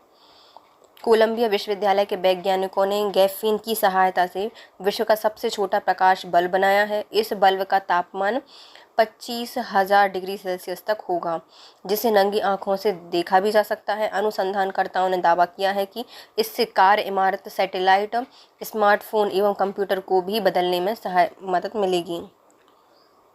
किसी व्यक्ति का पूरा प्रतिबिंब देखने के लिए एक समतल दर्पण का न्यूनतम ऊंचाई कितनी होनी चाहिए? तो व्यक्ति की ऊंचाई का आधा। किसी व्यक्ति का पूरा प्रतिबिंब देखने के लिए एक समतल दर्पण की न्यूनतम ऊंचाई व्यक्ति की ऊंचाई की आधी होनी चाहिए। समतल दर्पण में बना वस्तु का प्रतिबिंब दर्पण के पीछे उतनी ही दूरी पर बनता है जितनी दूरी पर वस्तु दर्पण के सामने रखी है। यदि किसी व्यक्ति समतल दर्पण के लंबवत किसी चाल से दर्पण के समीप आता है या दूर जाता है तो उससे अपना प्रतिबिंब दोगुनी चाल से पास या दूर जाता प्रतीत होगा। समतल दर्पण की ऊंचाई कितनी होती है? व्यक्ति की ऊंचाई को डिवाइड कर देते हैं 2 से। 1.50 मीटर लंबे व्यक्ति को अपना खड़ा संपूर्ण प्रतिबिंब देखने के लिए आवश्यक दर्पण की न्यूनतम ऊंचाई कितनी होगी? तो ये होगी 0.75 मीटर, मतलब आधी होनी चाहिए। पूरे प्रतिबिंब देखने के लिए दर्पण की ऊंचाई वस्तु की ऊंचाई डिवाइड बाय 2, तो आंसर आ जाएगा 0.75 मीटर। एक समतल शीशे के सामने 1 मीटर की दूरी पर एक बालक खड़ा है। बालक तथा उसकी छाया के मध्य की दूरी कितनी होगी? तो 2 मीटर होगी, डबल होती है। एक समतल शीशे के सामने 1 मीटर की दूरी पर एक बालक खड़ा है। बालक और उसकी छाया की दूरी 2 मीटर होगी। और समतल दर्पण पर किसी वस्तु का प्रतिबिंब बस दर्पण के पीछे उतनी ही दूरी पर बनता है जितनी दूरी पर वस्तु दर्पण के सामने रखी होती है। यह प्रतिबिंब काल्पनिक वस्तु के बराबर एवं सदैव सीधा बनता है।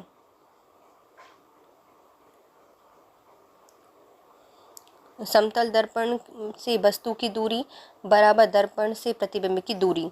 बालक एवं प्रतिबिंब के मध्य की दूरी कितनी होगी? 1 + 1 तो 2 मीटर हो जाएगी। निम्नलिखित कथनों पर विचार कीजिए। आकाश के नीला दिखाई देने का कारण प्रकाश का प्रकीर्णन है, तो ये सही हो जाएगा। दूसरा, इंद्रधनुष के 7 रंगों का कारण प्रकाश प्रकीर्णन है, तो प्रकाश प्रकीर्णन नहीं। इंद्रधनुष के 7 रंग, उसमें बहुत सारी घटनाएं होती हैं। प्रकाश प्रकीर्णन होता है, अपवर्तन विवर्तन बहुत सारी होती है ना, परावर्तन भी होता है, तो ये गलत हो जाएगा। सूर्योदय के समय सूर्य लाल दिखाई देने का कारण प्रकाश प्रकीर्णन है, तो ये सही हो जाएगा। तो पहला और तीसरा सही है। वायुमंडल में विभिन्न प्रकार के गैस, जल वाष्प, धूल कण आदि होते हैं। जब सूर्य से आने वाले प्रकाश तरंगें ऐसे कणों से गुजरती हैं जिनके न्यास उनके तरंगदैर्ध्य से छोटे होते हैं, तो लघु तरंगें आसमानी और बैंगनी रंग का प्रकीर्णन हो जाता है, जिससे आकाश का रंग नीला दिखाई देता है। सूर्य उदय और सूर्य अस्त के समय किरणों को अधिक दूरी पार करनी पड़ती है, जिससे प्रकाश की छोटी तरंगों का प्रकीर्णन हो जाता है। केवल लाल रंग को ही आगे बढ़ने से लाल रंग दिखाई देता है सूर्य का। इंद्रधनुष के 7 रंग का कारण वर्षा से अपशिष्ट जल कणों से प्रकाश का अपवर्तन है। यह जल कण प्रिज्म के रूप में कार्य करते हैं।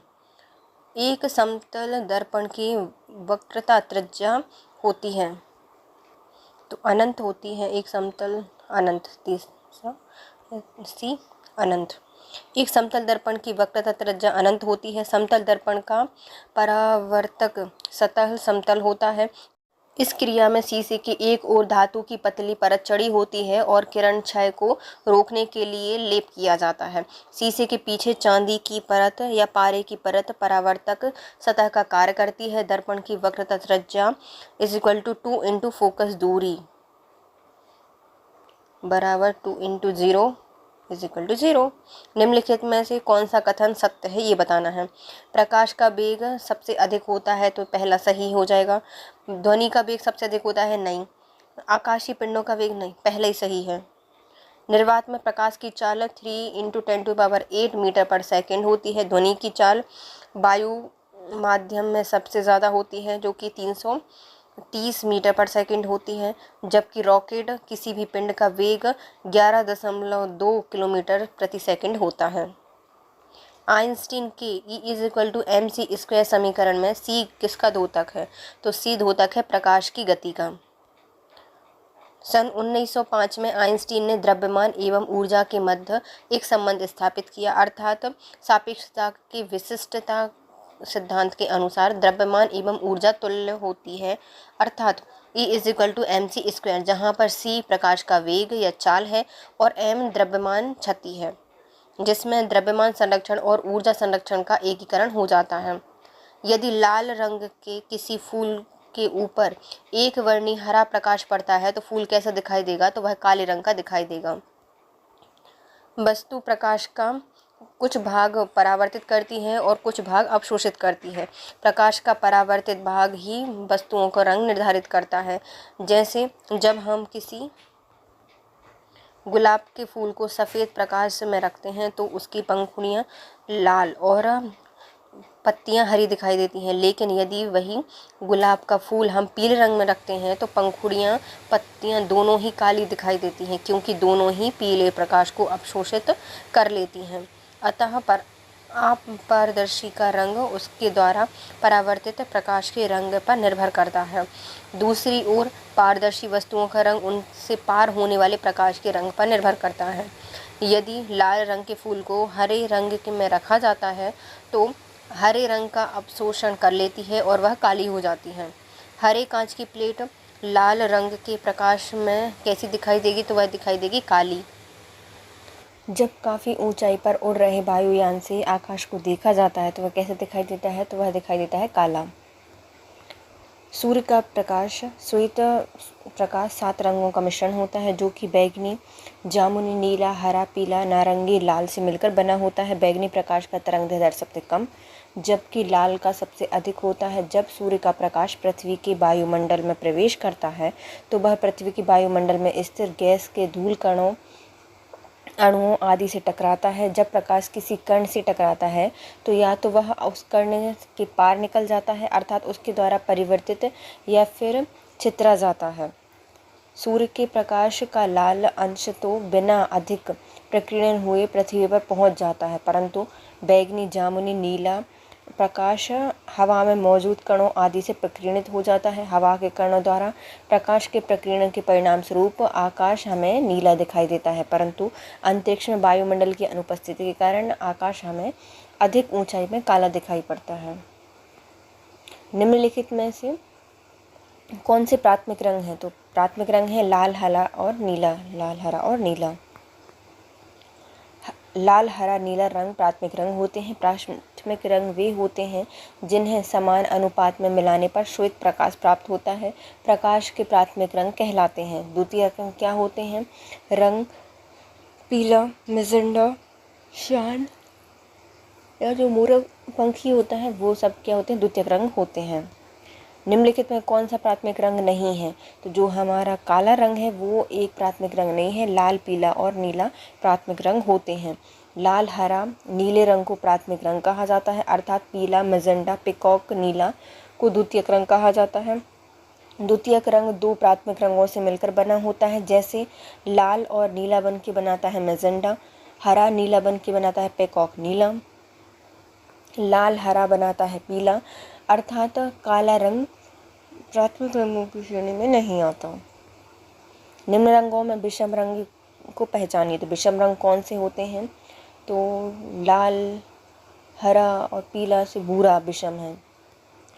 सूर्य के प्रकाश में 7 रंग होते हैं जो कि निम्न प्रकार हैं: बैगनी, जामुनी, नीला, हरा, पीला, नारंगी और लाल। बेजानिहापी नाला कहा जाता है। भूरा रंग इनमें नहीं होता। उल्लेखनीय है कि जब श्वेत प्रकाश को किसी प्रिज्म से होकर पार कराया जाता है तो वह 7 रंगों में टूट जाता है। इंद्रधनुष का निर्माण भी इसी घटना के परिणामतः होता है। लाल, हरा, नीला रंग को प्राथमिक रंग कहा जाता है। एक रंगीन टेलीविज़न में 3 आधारभूत रंगों के मिश्रण से रंग बनते हैं। वो कौन से होते हैं? तो वो होते हैं लाल, हरा और नीला प्राथमिक रंग।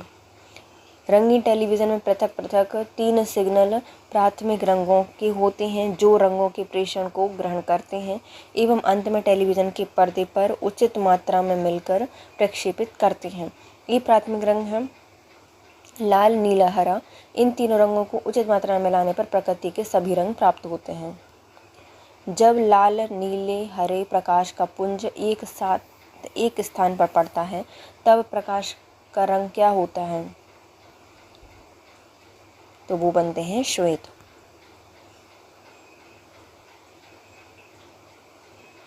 तो लाल, हरा, नीला अर्थात इन तीनों रंगों को प्राथमिक रंग कहा जाता है और इनको मिलाने से द्वितीयक रंग पीला, मैजेंडा का निर्माण होता है। एक प्राथमिक रंग और एक द्वितीयक रंग के जोड़े को एक दूसरे का पूरक रंग कहा जाता है।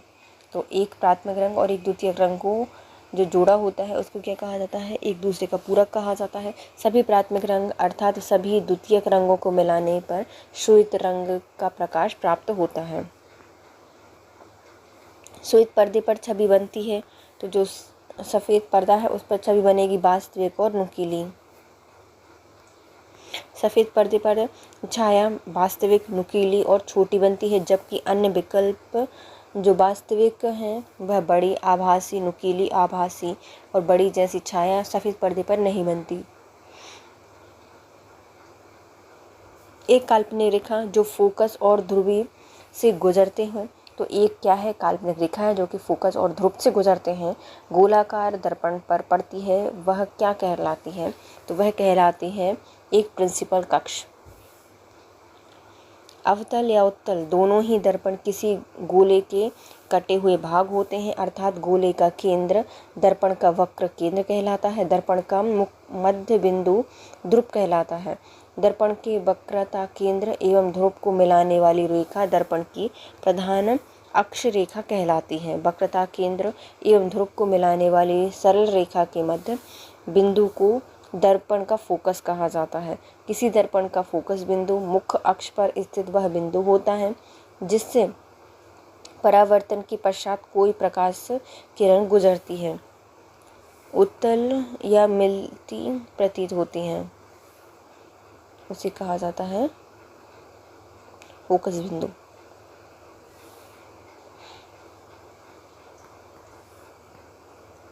अगर किसी वस्तु का फोकस अवतल दर्पण पर मुड़ता है तो उसकी छाया कैसी बनेगी? तो कोई भी वस्तु है उसका फोकस यदि अवतल दर्पण पर मुड़ता है तो उसका जो छाया है वह कितनी बनेगी? अनंत पे बनेगी। कहाँ बनेगी? अनंत पर। देखो ये है, कोई वस्तु है उसका कहाँ पे मुड़ गया है? ये फोकस पे मुड़ गया है तो कहाँ पे बनेगी? अनंत पे बनेगी। इस वस्तु क्या है? तो वस्तु है ए बी वस्तु है। एफ ओ फोकस पर स्थित है। बी से मुख्य कक्ष के समानांतर चलने वाली आपतित किरण बी ई है, ये आपतित किरण है। यह परिवर्तित होकर मुख्य फोकस से होकर गुजरती है। इसी बिंदु बी से चलने वाली दूसरी आपतित किरण बी जी ए है जो पीछे बढ़ने पर वक्रता केंद्र सी से गुजरती है। ये जो वक्रता केंद्र है वहाँ सी से गुजरती है, दर्पण से परिवर्तित होकर उसी मार्ग में लौट जाती है। मतलब यहाँ से गई और यहीं से लौट गई, दर्पण से परिवर्तित होकर उसी मार्ग में लौट जाती है। ये दोनों परिवर्तित किरणें समानांतर होने के कारण अनंत पर अक्ष में नीचे मिलती हैं। इस प्रकार जो ए बी है उसका प्रतिबिंब अनंत पर बनता है तथा वास्तविक उल्टा और वस्तु से छोटा होगा।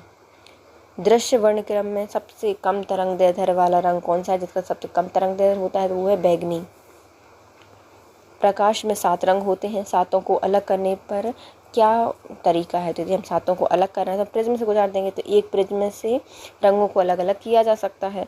जब सूर्य का प्रकाश प्रिज्म से होकर गुजरता है तो वह अपवर्तन के पश्चात प्रिज्म के आधार की ओर झुकने के साथ साथ विभिन्न रंगों में प्रकाश बढ़ जाता है। इस प्रकार से प्राप्त रंगों के समूह को वर्णक्रम या स्पेक्ट्रम कहा जाता है तथा श्वेत प्रकाश को अपने अवयवी रंगों में व्यक्त करने की क्रिया को वर्ण विक्षेपण कहा जाता है। पढ़ने में काम आने वाले ग्लासेस किस प्रकार के ग्लासेस या लेंस से बने होते हैं? तो जो पढ़ने वाले ग्लास होते हैं वो बने होते हैं कॉन्वेक्स या उत्तल लेंस के बने होते हैं। जब उत्तल लेंस के ध्रुव और फोकस के मध्य वस्तु रखी जाती है तो उसका प्रतिबिंब उसी ओर अत्यधिक बड़ा और सीधा बनता है। उत्तल दर्पण के इसी गुण के कारण इसका प्रयोग पढ़ने के काम में किया जाता है। उत्तल लेंस द्वारा दूर दृष्टि दोष को दूर करने के लिए, अवतल लेंस निकट दृष्टि दोष को दूर करने के लिए, इससे व्यक्ति दूर की वस्तु को स्पष्ट देख सकता है। दाढ़ी बनाने के लिए काम में लेते हैं। जो दाढ़ी बनाने के लिए काम में लिया जाता है अवतल दर्पण का। दाढ़ी बनाने के लिए अवतल दर्पण का प्रयोग करते हैं। अवतल दर्पण के फोकस पर चेहरे का प्रतिबिंब बड़ा साफ बनता है, इससे दाढ़ी बनाने में आसानी होती है। अवतल दर्पण अभिसारी लेंस का कार्य करता है, अतः इसको फोकस और दर्पण के मध्य चेहरा बड़ा ऊपर उठा हुआ बनता है, अपराइट।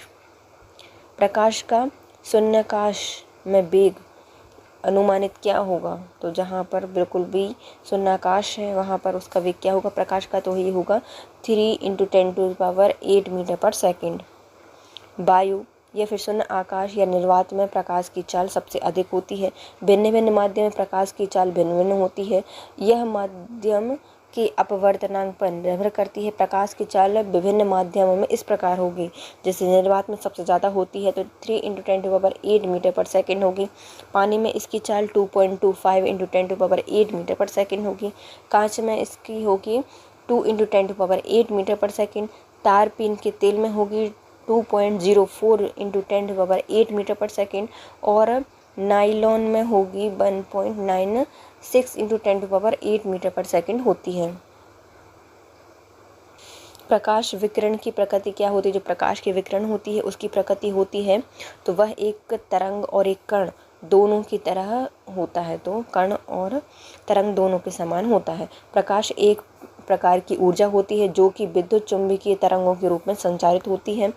तरंगों की भांति इनका परिवर्तन, अपवर्तन, विवर्तन, व्यतिकरण और ध्रुवण होता है। मतलब तरंग की तरह ये परावर्तित होती है, अपवर्तित, विवर्तन, व्यतिकरण और ध्रुवण होता है और ये सीधी रेखा में भी चलती हैं। दूसरी ओर ऊर्जा के छोटे छोटे बंडलों के रूप में भी चलती हैं और कॉम्पटन प्रभाव और प्रकाश विद्युत प्रभाव की व्याख्या करती हैं। तो ये बंडल्स में भी चलती हैं और कॉम्पटन प्रभाव और जो प्रकाश विद्युत प्रभाव है उसकी व्याख्या करती हैं, जो प्रकाश के कण प्रकृति को प्रकट करते हैं, जो कि प्रकाश के कण प्रकृति है उसको प्रकट करते हैं। इस प्रकार प्रकाश तरंग कण और तरंग दोनों की विशेषताओं को प्रकट करता है। दोपहर 12 बजे किस दिशा में इंद्रधनुष दिखाई देगा? तो यदि दोपहर के 12 बजे हैं तो हमें इंद्रधनुष दिखाई ही नहीं देगा। दोपहर 12 बजे सूर्य की किरणें सीधी पृथ्वी पर अर्थात लंबवत पड़ती हैं, जिससे इंद्रधनुष निर्मित नहीं होगा। यदि किसी ऐनक के लेंस की क्षमता +2 डायोप्टर हो तो उसकी फोकस दूरी कितनी होगी? तो इसकी होगी 50 सेंटीमीटर उसकी फोकस दूरी होगी। लेंस की क्षमता का मात्रक डायोप्टर D होता है। उत्तर लेंस की क्षमता धनात्मक और अवतल लेंस की क्षमता ऋणात्मक होती है। यदि दो लेंस को परस्पर सटा कर रख दिया जाता है तो उसकी क्षमता जुड़ जाती है और संयुक्त लेंस की क्षमता दोनों लेंसों की क्षमता के योग के बराबर होती है। P = P1 + P2। समतल कांच की प्लेट की क्षमता 0 और फोकस दूरी अनंत होती है। फोकस दूरी 1/, लेंस की क्षमता मीटर होती है। तो P = 1/f। तो f से हम निकालेंगे लेंस की क्षमता +2 डायोप्टर D दी गई है। फोकस दूरी क्या होगी? 1/, +2, इसमें 100/2 और इसकी 50 सेंटीमीटर हो जाएगा। श्वेत प्रकाश को नली में कैसे पैदा किया जा सकता है? तो श्वेत प्रकाश है, हम उसको पैदा करना है नली में। कैसे करेंगे? तंतु को गर्म करके हम इस सफ़ेद प्रकाश को पैदा कर सकते हैं। तो नली में भरी आर्गन गैस और पारे की भाप से विद्युत विसर्जन प्रारंभ करने के लिए यह आवश्यक है कि दोनों तंतु काफ़ी गर्म हो चुके हों। तंतु गर्म हो जाने पर नली में श्वेत प्रकाश उत्पन्न होता है। माइक्रोस्कोप के लेंस निम्न प्रकार के होते हैं। जो माइक्रोस्कोप है उसके लेंस कैसे होते हैं? एडवांस होते हैं, उन्नतोत्तर होते हैं। माइक्रोस्कोप एक ऐसा प्रकाशीय यंत्र होता है जिसकी सहायता से सूक्ष्म सूक्ष्म वस्तुएं देखी जा सकती हैं। इसके द्वारा सूक्ष्म वस्तु का आभासी एवं आवर्धित प्रतिबिंब स्पष्ट दृष्टि की न्यूनतम दूरी 25 सेंटीमीटर पर बनता है। इससे उन्नतोत्तर या उत्तर लेंस का प्रयोग किया जाता है, जिसे आवर्धक लेंस भी कहा जाता है। हमें वास्तविक सूर्योदय से कुछ मिनट पूर्व ही सूर्य दिखाई देता है। तो इसका कारण क्या होता है? तो प्रकाश का अपवर्तन के कारण हमें सूर्य दिखाई देता है। वास्तविक सूर्योदय होने से कुछ मिनट पूर्व ही सूर्य दिखाई देने के कारण प्रकाश का अपवर्तन है। सूर्योदय के समय सूर्य क्षितिज के नीचे रहने पर अर्थात सूर्योदय होने से पूर्व ही दिखाई पड़ने लगता है। इसी प्रकार सूर्य अस्त हो जाने पर भी हमें सूर्य दिखाई पड़ता है। इन दोनों ही जो प्राकृतिक घटनाओं के कारण प्रकाश का अपवर्तन है। क्रिस्टल की रचना जानने के लिए निम्नलिखित में से किसका प्रयोग किया जाता है? यदि हमें क्रिस्टल की रचना जाननी है तो हम एक्स किरणों का प्रयोग करते हैं। क्रिस्टलीग्राफी में क्रिस्टल के परमाणुओं के विन्यास का अध्ययन किया जाता है। एक्सरे किरणों के विवर्तन द्वारा क्रिस्टलों की संरचना का अध्ययन किया जाता है। एक्स किरणों का आविष्कार विलियम रॉन्जन के द्वारा किया गया था। रॉन्जन क्या मुख्य कारण है कि एक आँख की अपेक्षा दो आँखों का होना अधिक उपयुक्त है? तो एक आँख से दो आँखों का उपयुक्त होना क्यों ज़रूरी है? इस कारण से दूरी और गहराई का एहसास होता है। दोनों आँखों से हम क्या कर सकते हैं? दूरी से और गहराई को आसानी से आभास या एहसास कर सकते हैं। आँखें उत्तर लेंस की भांति कार्य करती हैं, जिसमें किसी वस्तु का वास्तविक उल्टा और वस्तु से छोटा प्रतिबिंब बनता है। दृष्टि संवेदनाओं को ग्रहण करने का कार्य आँखों की रेटिना के रॉड्स एंड कोन्स कोशिकाएं अपनी कोशों की सहायता से करती हैं। एक आँख की अपेक्षा दोनों आँखों का होना इसलिए उपयुक्त होता है क्योंकि दो आँखों से वस्तु की दूरी, उसकी गहराई का आभास या एहसास आसानी से हो जाता है। दोनों आँखों में लेंस वस्तु की दूरी, गहराई और चौड़ाई को समायोजित करते हैं। दोनों आँखों के मध्य 105 डिग्री का कोण बनता है, जिसके बगल की वस्तु को आसानी से देखा जा सकता है। 105 डिग्री का कोण बनता है। रमन प्रभाव का प्रकाश की किन किरणों से संबंध है जो कि आर पार जाती हैं? तो रमन प्रभाव हमारी संबंधित है केवल प्रिज्म की किरणों से। सीवी रमन नोबेल पुरस्कार प्राप्त करने वाले पहले भारतीय वैज्ञानिक हैं। इन्होंने प्रकाश के प्रकीर्णन, जिसे रमन प्रभाव कहा जाता है, उसकी खोज 1930 में भौतिकी के नोबेल पुरस्कार प्रदान किया था। रमन प्रभाव का प्रकाश उन किरणों से संबंधित है जो केवल प्रिज्म के आर पार जाती हैं और वर्ण विक्षेपण द्वारा वर्णक्रम का निर्माण करती हैं। रमन इफेक्ट के प्रयोग से यह विकसित किया जा सकता है। जो रमन प्रभाव है, हम उससे जो धूप के चश्मे हैं उसको विकसित कर सकते हैं। रमन इफेक्ट के सिद्धांत पर ही आँखों के धूप के चश्मे का निर्माण किया जाता है। इससे सूर्य की किरणों का अवशोषण करके आँखों को तेज प्रकाश से बचाया जाता है। जब एक व्यक्ति तीव्र प्रकाश क्षेत्र से अंधेरे कमरे में प्रवेश करता है तो उसे कुछ समय के लिए स्पष्ट दिखाई नहीं देता। बाद में धीरे धीरे उसे चीज़ें दिखाई देने लगती हैं। इसका कारण क्या है? तो इसका कारण ये है कि जो आँख है उसका अंधेरे के प्रति कुछ समय के लिए अनुकूलित होना। जब एक व्यक्ति तीव्र प्रकाश क्षेत्र से अंधेरे कमरे में प्रवेश करता है तो कुछ समय के लिए स्पष्ट नहीं दिखाई देता। बाद में धीरे धीरे उसे चीज़ें दिखाई देने लगती हैं। इसका कारण है कि आँखों का अंधेरे के प्रति कुछ समय में अनुकूलित होना। निम्नलिखित कथनों को ध्यान से पढ़िए, ध्यान से। पहला क्या कहता है कि प्रकाश ध्वनि से अधिक तीव्र गति से चलता है, तो पहला सही हो जाएगा। दूसरा क्या कहता है, समुद्र में पानी का घनत्व नदी के पानी के घनत्व से अधिक होता है, तो ये भी सही है। हवा में कार्बन डाइऑक्साइड की प्रतिक्रिया से लोहे में जंग लगती है, तो नहीं, कार्बन डाइऑक्साइड से नहीं लगती, तो इससे गलत हो जाएगा। प्रकाश ध्वनि से तीव्र गति से चलता है। वायु निर्वात में भी प्रकाश की चाल सबसे अधिक होती है। भिन्न भिन्न माध्यम में प्रकाश की चाल भिन्न भिन्न होती है तथा माध्यम के अपवर्तनांक पर निर्भर करती है।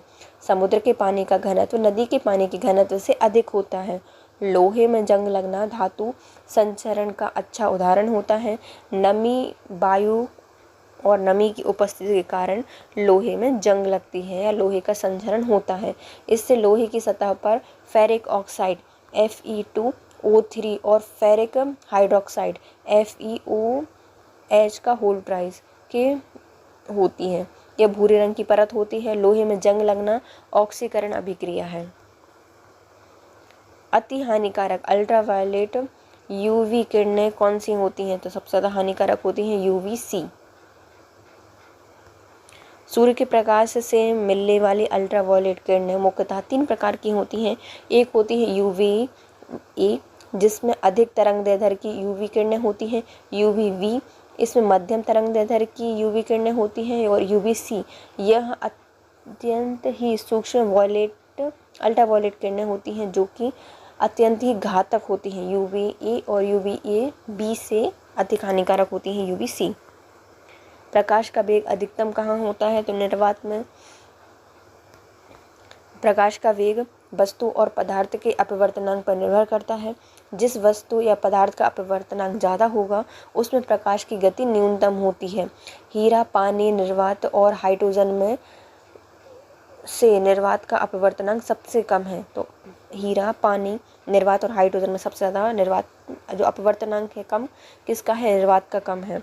निर्वात में प्रकाश की चाल सबसे ज़्यादा होती है 2.99 × 10⁸ मीटर पर सेकेंड या फिर 3 × 10⁸ मीटर पर सेकेंड इसे कहा जाता है। जबकि हीरे में प्रकाश की चाल 1.24 × 10⁸ मीटर पर सेकेंड होगी। पानी में 2.25 × 10⁸ मीटर पर सेकेंड और हाइड्रोजन में प्रकाश की चाल होती है 2.98 × 10⁸ मीटर पर सेकेंड होती है। मानव आँखों की पुतली जिस एल्कलॉइड के अति तनु विलयन से फैलाई जाती है वह कौन सा है? तो ये है एट्रोपिन। एट्रोपिन एक एल्कलॉइड अति तनु विलयन है जिससे मानव आँखों की पुतलियाँ फैलाई जाती हैं। आँखों के ऑपरेशन के समय एट्रोपिन का प्रयोग किया जाता है। प्रकाश सीधी रेखा में चलता प्रतीत होता है क्योंकि प्रकाश का तरंगदैर्ध्य बहुत छोटा होता है। प्रकाश का तरंगदैर्ध्य कैसा होता है? बहुत छोटा होता है। प्रकाश का तरंगदैर्ध्य 100 nm बहुत छोटा होता है, जिसके कारण विवर्तन बहुत कम होता है, जिससे हमारी आँखें नहीं देख सकती, इसलिए प्रकाश सीधी रेखा में चलता हुआ प्रतीत होता है। किस गुणधर्म के कारण पानी से भरे बर्तन में डूबी हुई छड़ मुड़ी हुई प्रतीत होती है? तो ऐसा कौन सा कारण है जिसके कारण पानी भरे बर्तन में हमें छड़ मुड़ी हुई प्रतीत होती है? तो ये है अपवर्तन के कारण।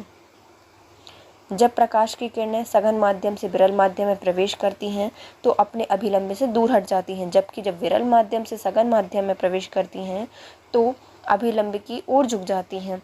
प्रकाश के सभी मूल पथों से विचलन की घटना अपवर्तन कहलाती है। अपवर्तन के कारण पानी में डूबी हुई सीधी छड़ मुड़ी हुई दिखाई देती है। रात्रि के समय तारे टिमटिमाते दिखाई देते हैं। सूर्य उदय से पहले सूरज और सूर्य अस्त के बाद हमें सूर्य क्षितिज के नीचे होने पर हमें दिखाई देता है। ये सब अपवर्तन के कारण होता है। सूर्य उदय और सूर्य अस्त के तुरंत पहले सूर्य अंडाकार प्रतीत होता है। क्यों? क्योंकि अपवर्तन के प्रभाव के कारण। अपवर्तन के प्रभाव के कारण जब प्रकाश की किरण एक पारदर्शी माध्यम से दूसरे पारदर्शी माध्यम में प्रवेश करती है तो दोनों माध्यमों को अलग करने वाले तल पर अभिलंब आपतित होने पर वे अपनी मूल दिशा से विचलित हो जाती हैं। इस घटना को प्रकाश का अपवर्तन कहा जाता है। सूर्य उदय के कुछ समय पहले और सूर्य अस्त के कुछ समय बाद सूर्य अंडाकार दिखाई देता है और यह अपवर्तन के कारण ही होता है। इसके साथ हमारा वीडियो होता है कंप्लीट गाइस।